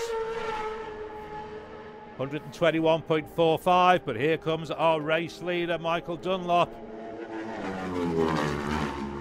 It's 122.069 for Dunlop. Obviously, these lap times including the pit stop. So Dunlop's lead at the end of that has just come down by a second there between Crocknamona and here. And 21.5 seconds as the next man goes through, and that is Paul Jordan, who's holding on to 4th place in the race. He's away out onto his final lap of this race, and then we wait for Davey Todd, who should be the next man to come through, currently holding on to 3rd place. Josh Brooks is the only other rider to have made it to Crocknamona at the moment, so it's Todd we're waiting for next as we see the race leader through the quarter bridge. Michael Dunlop away on the run out towards Braddon Bridge. He's got it all well under control here. 21.5 seconds going out onto the final lap. Yeah, and you do wonder if that lead coming down a tiny bit is just because Michael Dunlop knows he's done enough. If you can see Dean Harrison in front of him on the road, he'll be thinking to himself, you know, I don't need to catch him on the road. I don't need to push any harder. I've got this under control. And, you know, why you don't need to win a race by 30 seconds. 20 seconds more than enough, isn't it? Todd holds on to 3rd on his way out onto the final lap, but Beth has Alan Venter. I do. Disappointment for you. What happened? Ran out of fuel. And but look, for me it is what it is. I feel more sorry for the team. You know, we made big changes to the bike for this race, and it really felt fantastic. And the wind out there is blowing a lot harder. And when I saw the fuel light come on a lot earlier, it was a matter of time. And when I got to the last corner, I'm not sure what you call it, I thought I could try and push the bike back, you know, but they said it was a bit far. So it is what it is. I'm still happy. I mean, the bike was good. Gutted for you, but great to see you smiling still. No, we're happy. The team are good. Big thank you to the team, and we've got to come back next year. Thank you so much. Thank you. Thank you very much, Beth. Yeah, in fact, we're just looking for when was the last time Michael Dunlop didn't win a Supersport race, and it's pre-COVID when Lee Johnston skipped him. So let's go down to Chris Kinley for that. Yeah, I was just looking at the records on that one as well. I was pretty sure it was pre-COVID, and of course it was 2019, that wasn't it, when we had the COVID thing. And then from 2022, Chris Boyd, he hasn't been beaten so far on a Supersport. He's won every Supersport race since we came back here in 2022. It'll be win number 14 or 15, I think that'll be. I'll have to do the maths on that. I'm pretty sure it's 14. Oh, of course he won on the other day, so it'll be win number 15 on the Supersport bikes of Michael Dunlop. Mr. Supersport at the TT. Let's give you the lap 3 times then as they came through. If we could just shuffle them into the right order. The quickest off them obviously was our race leader, Michael Dunlop, on the Milwaukee Ducati. 122.069, including the pit stop. 18 minutes 32.7. Dean Harrison then 121.450 miles per hour. Davey Todd 120.821, and also over 120 Paul Jordan 120.090, and James Hind 120.023, Josh Brooks 119.4, and Mike Brown 119.0. In terms of the race, as they've gone out onto the final lap of this Monster Energy Supersport TT Race 2, Michael Dunlop is at the double potentially, 21.5 he leads Dean Harrison by on the Honda. Then Davey Todd in 3rd, 13.5 seconds down on the Malenko Honda, and then Paul Jordan in 4th, and that's 30 seconds down on Todd, but still that 3 seconds or so up on James Hine, so that's still a battle to watch for that 4th place, although it did go out just at the end of that 3rd lap. Josh Brooks 7 seconds down on Hines in 6th, then Mike Brown is 17.2 down on Brooks in 7th. Dominic Herbertson is only 1.7 seconds down on Mike Brown in 8th place. Then Michael Evans is 7 seconds down on Herbertson in 9th, and then Ian Hutchinson rounding out the top 10 with Rob Hodgson in 11th. Just seeing on the timing on the live feed, sorry, the that train of riders, Dom Herbertson, Ian Hutchinson and Connor Cummins, looks like they're going to be joined by I think it's James Hine, so a big gaggle of riders there. If you're out on the TT course and you see a train of 4 riders coming past, yeah, that's definitely a treat. Absolutely. We see Harrison then. Whoa, she looked a bit pacey there on the run up to Sarah's Cottage, Mike. Yeah, he's not hanging about, is he? He's giving it everything he's got just to keep that second place. He is in a safe second place, isn't he? But like I said before, if you just let up and slow down because you don't need to push as hard as you might think, you end up riding the bike in a different way, and the settings maybe don't work. So it's always best to, if you know you can do a pace and you know the bike's set up for that pace, continue at that pace. Dunlop's machine just seems to have that little bit more in terms of pure grunt, I think. It does, and we've kept a good eye on the speed trap times all week, and yeah, he's whatever bike he's on, whoever his engine builder is, they need they've earned their money this week, because he's the fastest bike at, I think, 177 miles an hour in today's Sulby speed trap, and yeah, it was fast yesterday on the pattern and on the Superstock bike as well. How is that comparing to anyone else? What kind of an advantage has he got? 2 or 3 miles an hour. It'll if my screen's just taken a few minutes to load up, but I think 177 miles an hour, and the near second closest was something like 173. So yeah, he has got 2 or 3 miles an hour on the rest of the field, and that might not sound a lot, but if you imagine that there's a lot of this lap where you're flat out, the throttle's all the way to the stop, and you're going as fast as the bike will go. If you imagine a couple of miles an hour walking away from someone at obviously walking pace, that's going to add up quite a lot at the end of the lap. Absolutely. Josh Brooks who is second fastest down Sulby, 172.6 miles per hour. Yeah, there we go. So big advantage. So at Glen Helen then, we're waiting on James Hine to arrive. Our top 4 are through. 22.5 seconds. Dunlop leads Harrison by on the final lap of this Monster Energy Supersport TT Race 2. Then Davey Todd is 16 seconds down on Harrison. Then Paul Jordan, who's having a really impressive ride into that 4th place, 31 seconds down on Todd. And then we've just got to wait for James Hine to arrive. There's only 3 seconds between them coming through here at the grandstand. Josh Brooks, Mike Brown and Dave O'Johnson also all through Glen Helen. Paul Jordan just going into Kirk Michael there at Douglas Road corner, absolutely flat out through the village. This is one of the most bizarre places to ride race a motorcycle on a piece of road that would normally be 30 mile an hour, and he's got his head tucked in. He's not showing any sign of rolling off there at all, is he? Not at all. He was full pelt through the left-hander at the top of the village, absolutely going for it as he heads out now over Rencullen 1 and on round the corner to Rencullen 2, the 2 big jumps as you come out of Kirk Michael. So we are seeing James Hyde now, still continues to hold on to 5th place, but he's closing. It's only 0.6 of a second between Jordan and Hyde now in the battle for 4th. So 0.6 of a second. James Hyde has closed in on Paul Jordan as we get Dunlop and Harrison out through Balaf, and the lead 22.3 seconds at Balaf. We've got a retirement in the pits, Chris. Yeah, sadly he was just holding around about the top 20 sort of spot, and expected a bit more from Adam McLean, and I'm sure he did as well. He's into the pits there now, and I think he's going to be a retirement on the blue plated machine, the white background with the blue numbers with the R6 Yamaha. So it looks like Adam, off the bike unfortunately, so the Northern Irishman is a retirement in the pits. Thank you very much, Chris. So we wait on these riders then, the rest of the riders, to come out through Balaf on this final lap. It's been lightning quick. It's felt lightning quick, this race, like it's just gone by them. Yeah, it has. It feels like only a couple of minutes ago we was watching these guys set off down Glen Country Road for the first lap.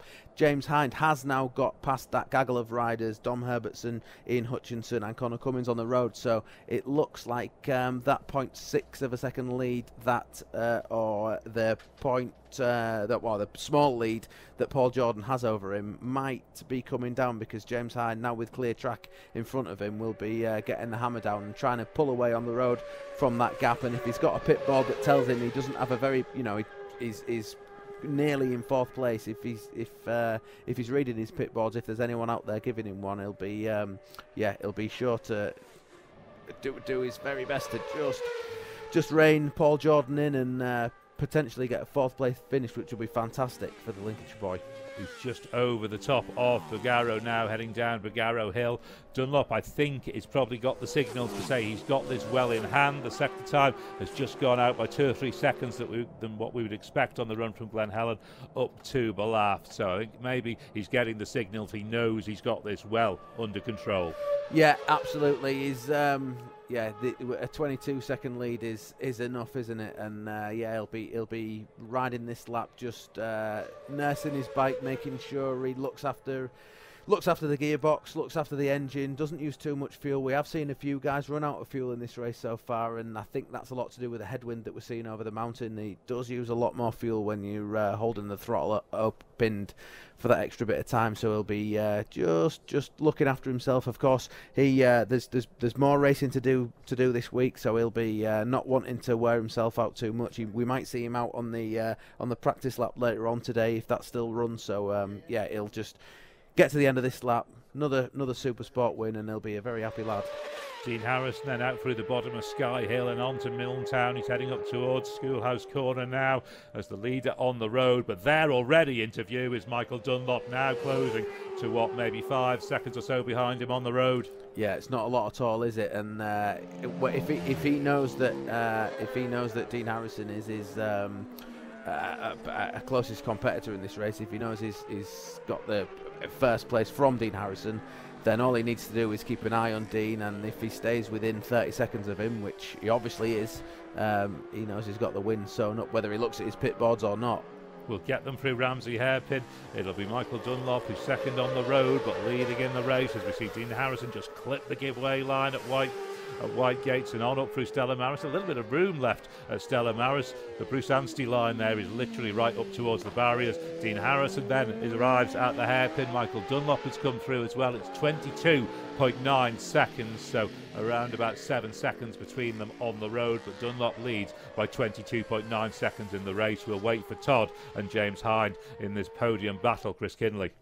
177 to the speed trap that time, Mike Booth, and 172 for the other guys, and 169 back to Paul Jordan in there. So it's a 8 mile an hour. It's kind of like the Crow Boys in the sidecars, isn't it? Just that difference, just that speed. Speed is key. You've said it, Founsey said it through all this week, and the lead extended, as you say, Chris Boyd at Ramsey, 22.9. It's gone up by 0.6 from Balaf. Yep, the excitement now sort of switches towards the focus in this battle for the 4th place between Hind and Jordan, and we're waiting for them. Jordan is through the hairpin. We're waiting then on Davey Todd, who we also see now just clipping the giveaway line at White Gate. So they're all pushing that line now, Mike. Yeah, they're giving it everything out. Thank you for updating us with those speed times there, Kinners. We've got about 1 million screens in this commentary box, and I'm struggling to use one of them. So it's those speeds are incredible. We'll just watch Josh Brooks on his way into Parliament Square. They're on the back wheel in the air, locked up when he puts it on the ground. He's really trying, isn't he? Going over the bumps into Crookshanks. Back using wheel, all the track. Back wheel in the air on the approach into Parliament Square. Front wheel in the air coming up past the bus station. Yeah, and he's using every inch of track, isn't he? He looks like he's really trying. But of course, he is one of the most experienced short circuit riders that are here, and capable of winning British Superbike rounds you know, so he knows how to ride a motorcycle. He's probably not had it all his own way this week. We've spoken to Josh Brooks a couple of times before the races, and he just sounds a little bit despondent, as though he's not having the best week, but still a good ride from him in 6th place at the moment. Hind of Malaf has overhauled Jordan. Hind moves up to 4th at Malaf by 0.4 of a second from Paul Jordan.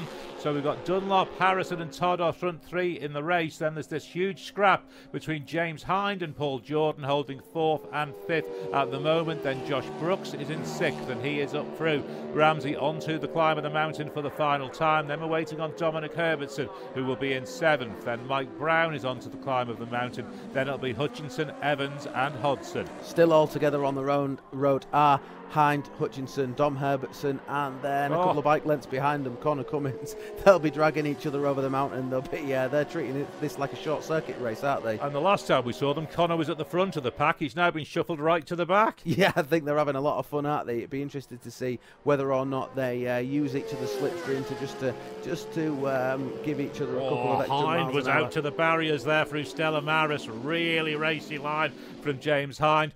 And he's managed to get up to that 4th place, but he's in amongst that traffic. He'll have to make sure that doesn't cost him in this scrap that he's having with Paul Jordan. Yeah, it will, because there's still not a lot in it, is he? And he'll be really...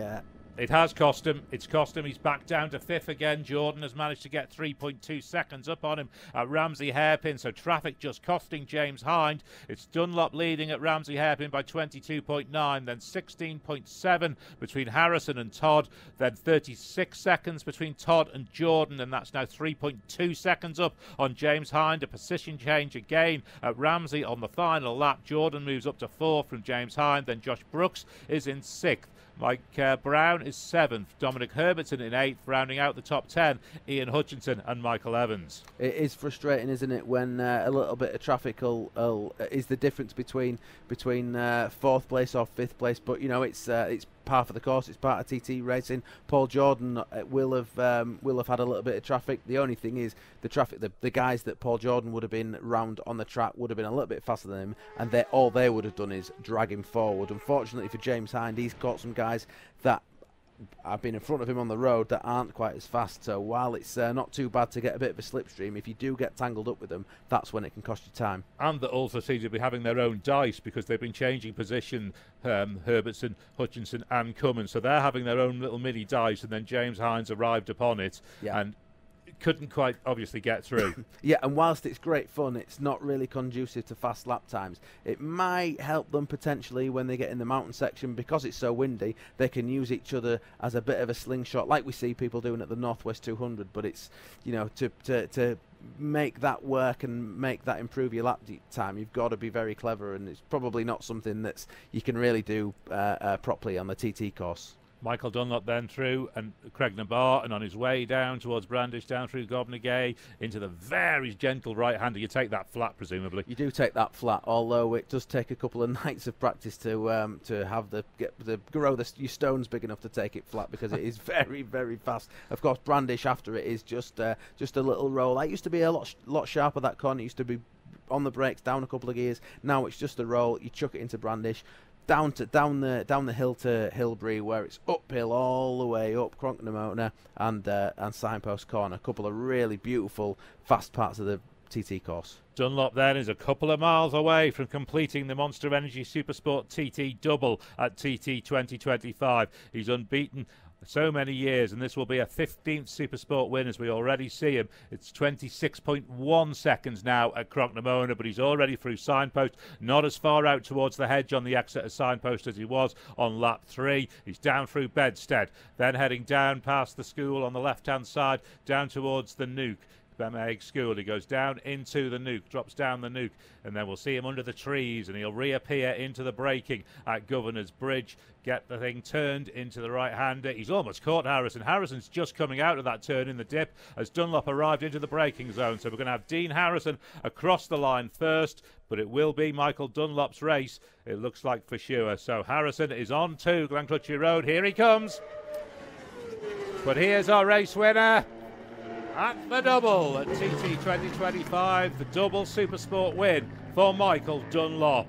He is away and through. Let's just check what the winning margin is. It is 26.181 seconds. Dunlop wins by on the Milwaukee Ducati from Dean Harrison's Honda. We'll next wait for Davy Todd to complete the podium. We're keeping an eye on the pictures. As soon as Dunlop arrives at the winner's enclosure, we'll get you down to Chris Kinley. It'd be great if we could get Davy Todd in just before that happens, but we won't miss it. There's Paul Jordan completing his race. We need to watch that battle as well. Dunlop, we can see, coming up the return lane. We're waiting on Todd. He is at Crocknamona, just waiting for him to complete the podium. He was 14.8 seconds down on Harrison at Crocknamona. As Dean Harrison arrives into the winner's enclosure, here is Michael Dunlop. In fact, we'll get down to Chris Kinley, confirm Davy Todd in a moment. Yeah, unbeaten on the Supersport class. Wow.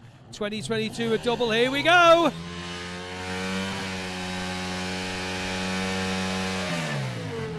Wowee, a double on the Supersport machine on the Ducati. Davy Todd confirmed in third place, 15.8 back. And what was the last lap there? Did he slack it right off, did he, Chris Boyd? For Michael Dunlop, yeah. 127.771, so his fastest lap was the lap into the pit stop, 129.297. Yeah, pleased with that double Supersport winner. And I'm pretty sure that's about his 14th, maybe 15th. I think 15th actually for Michael. We'll just get in if we can and grab a quick word of them if we can. And everybody's here happy to see him. The Milwaukee boys are crowding around him as well. He cleans all the muck off the back of his neck and all on the face. And Michael, unbeaten on the Supersport race for absolutely ages. Wow, that was tough.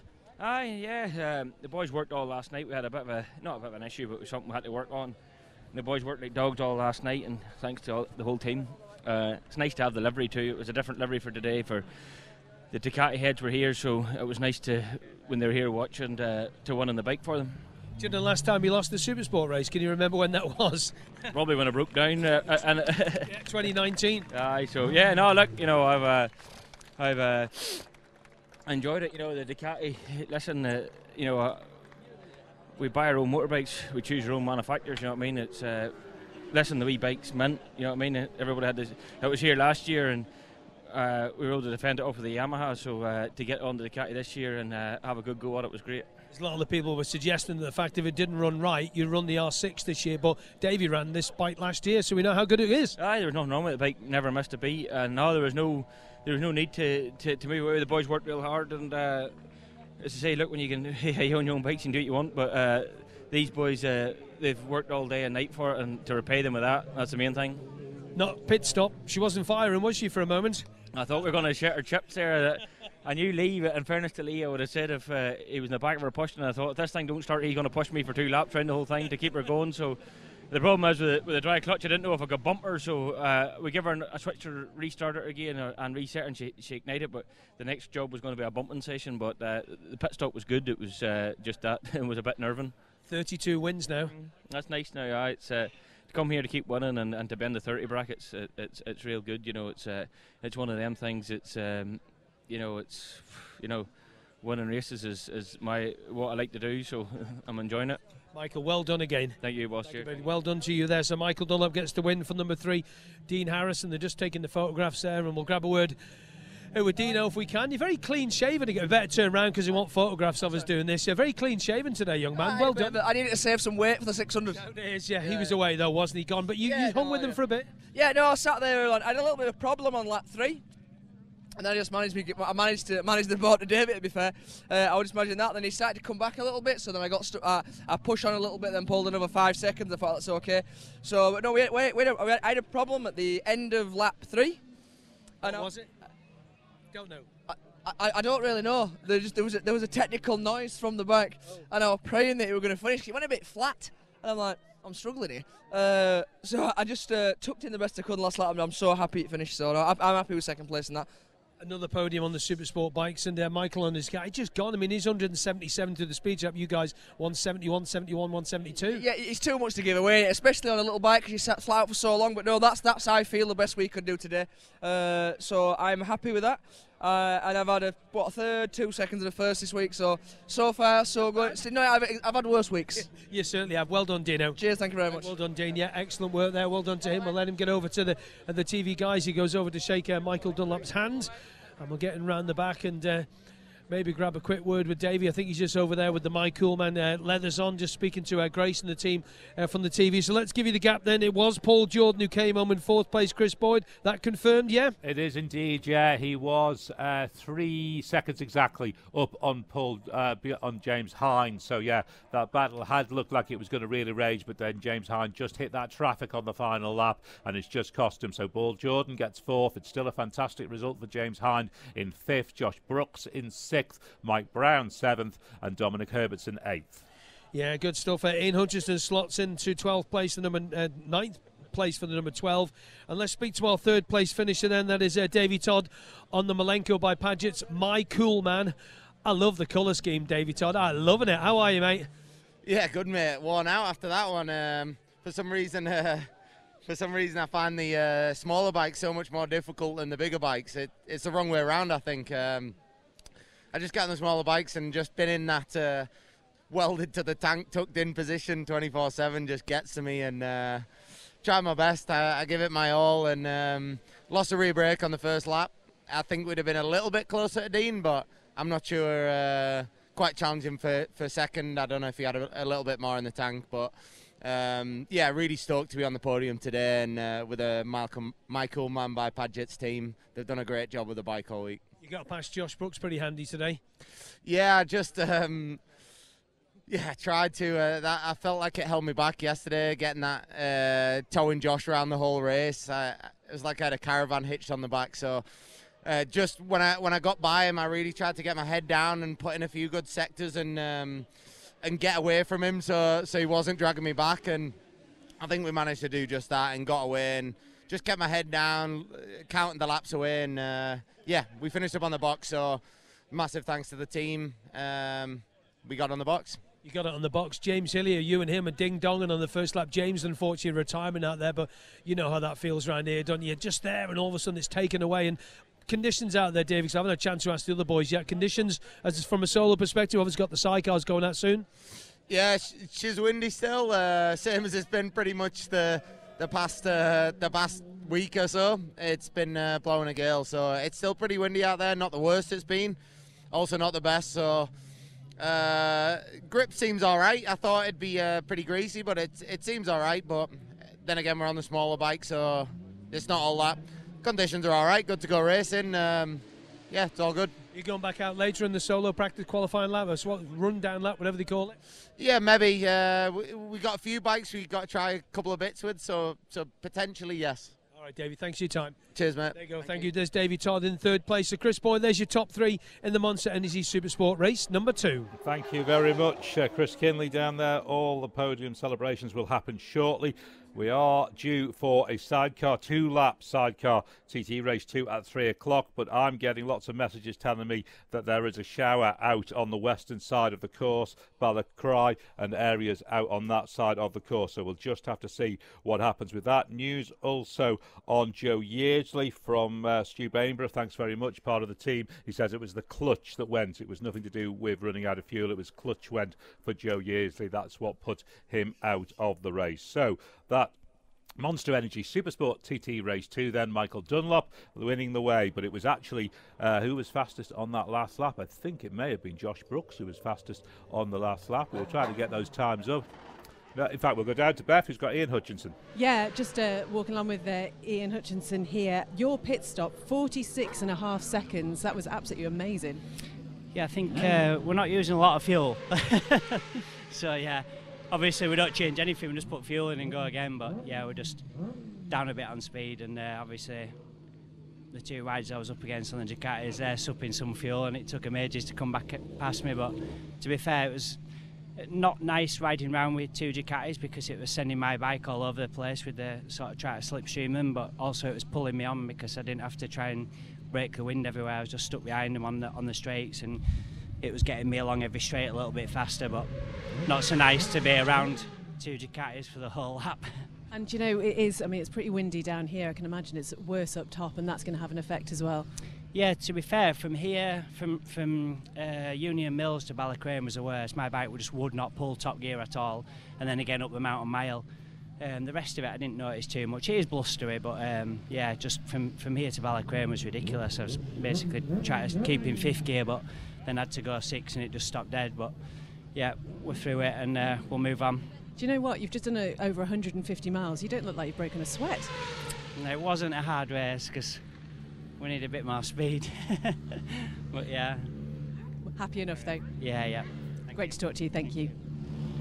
Fantastic, there we go then. So we're going to have a look at those lap 4 times. Michael Dunlop it was actually who was fastest, 127.771 miles per hour. Dean Harrison 127.221, this is just on the final lap. Davy Todd 126.953. It was James Hind did his fastest lap of the race on that final lap, 126.080. It wasn't quite enough, unfortunately, to eclipse Paul Jordan in that battle for 4th and 5th.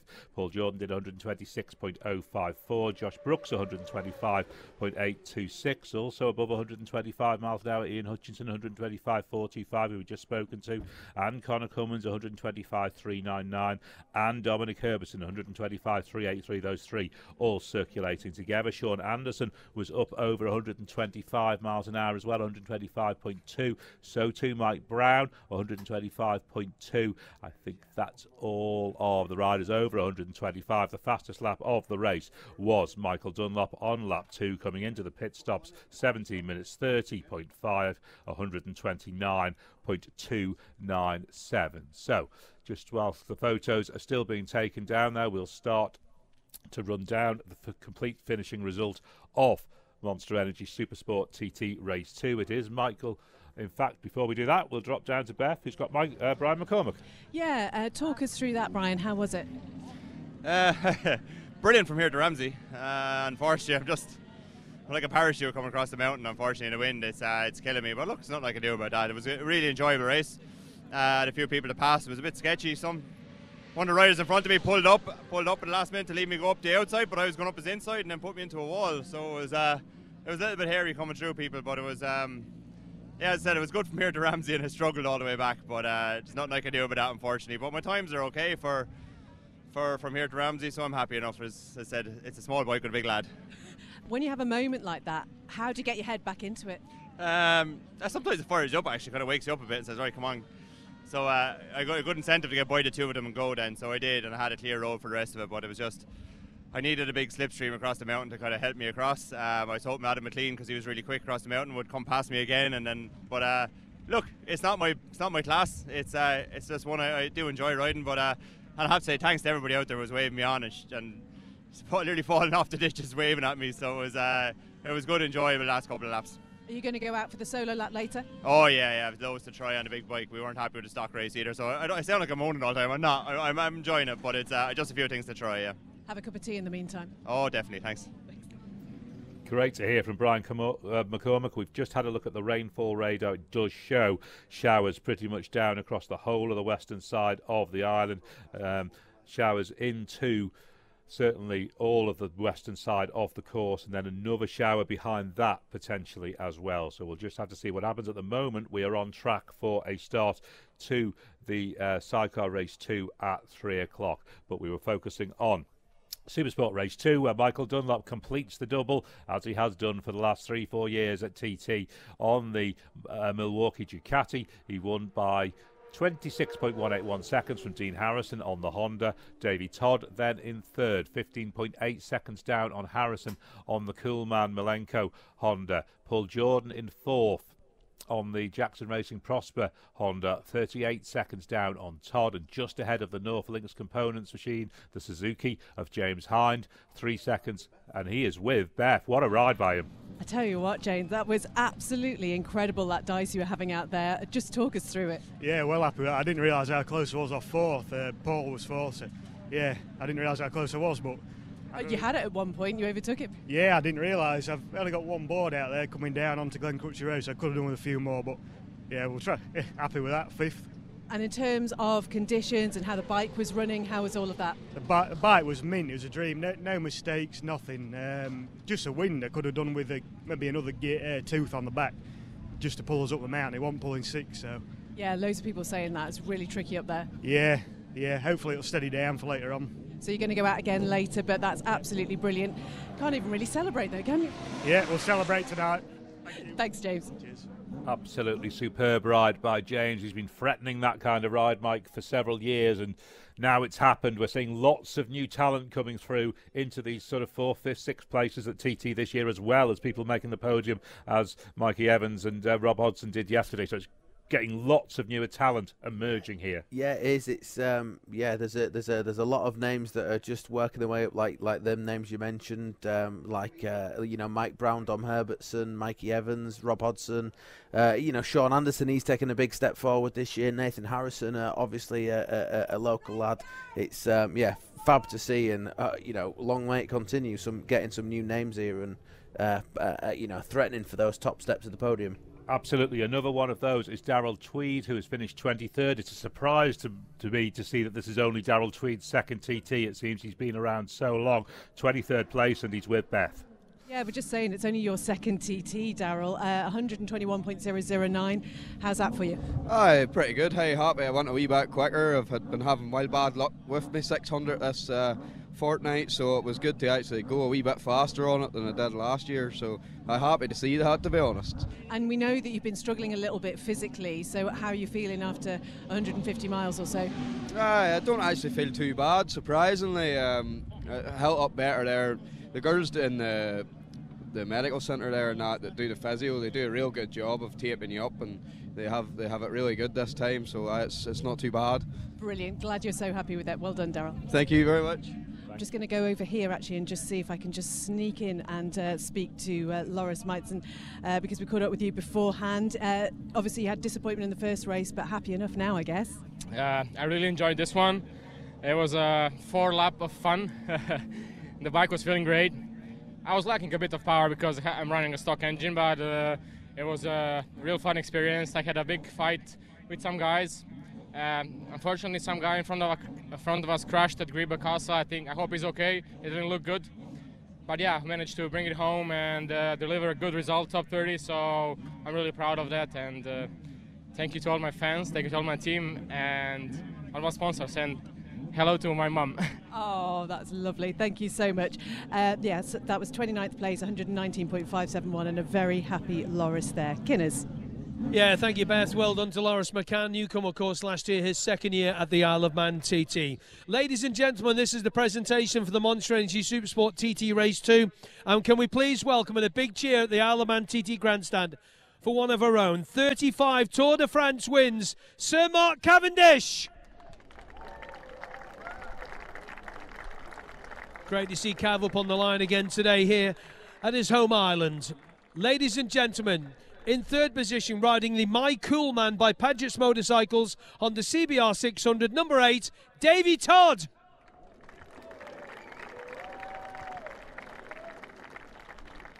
Unfamiliar colour scheme, gets himself up onto the podium. There's fans in the graveyard in behind as well, giving Davy a big thumbs up, so he gets onto the third place step. We'll get the laurel wreath over his neck. And let's go to our second place finisher, riding the Honda Racing UK Honda CBR 600, number 3, Dean Harrison.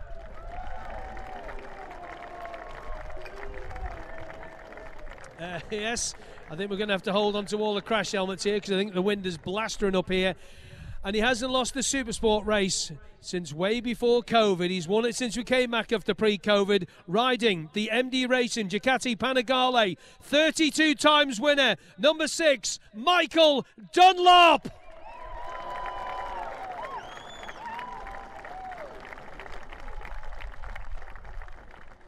And the old classic TT trophy goes to the top of the stairs, first presented in 1911 to PJ Evans on a Humber. Ladies and gentlemen, your Monster Energy Supersport 2 winner, Michael Dunlop.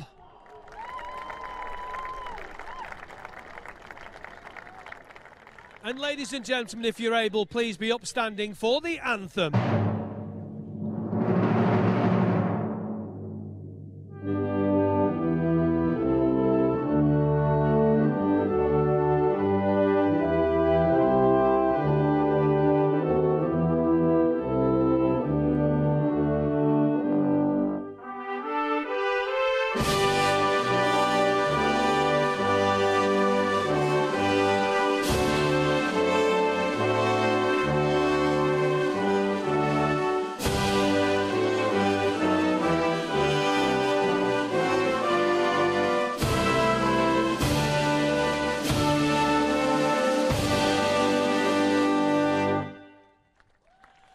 Ladies and gentlemen, once again, please, your top three for the Monster Energy Supersport race.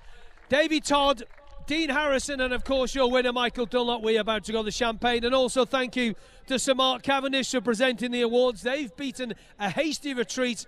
The wind is blowing up pit lane, so the champagne will be going from right to left as we look at all, left to right as you guys do on the grandstand. Oh, are we going? We're going to hear from Jack Fowler in a moment, but here we go. Michael Dunlop, first to go. There goes the champagne corker, Dean Harrison's. Davey Todd's done it as well. Well done to the top three. Keep up to date with Manx Radio's dedicated motorsport website, motorsport.manxradio.com, your one-stop shop for news, travel, road closures and racing schedules. You can also step into Manx Radio 1368's 60-year motorsport archive, including interviews with your favourite riders, race highlights from yesteryear, and our collection of motorsport videos and podcasts. motorsport.manxradio.com, the home for motorsport on the Isle of Man, from the best biking station in the world, Manx Radio 1368.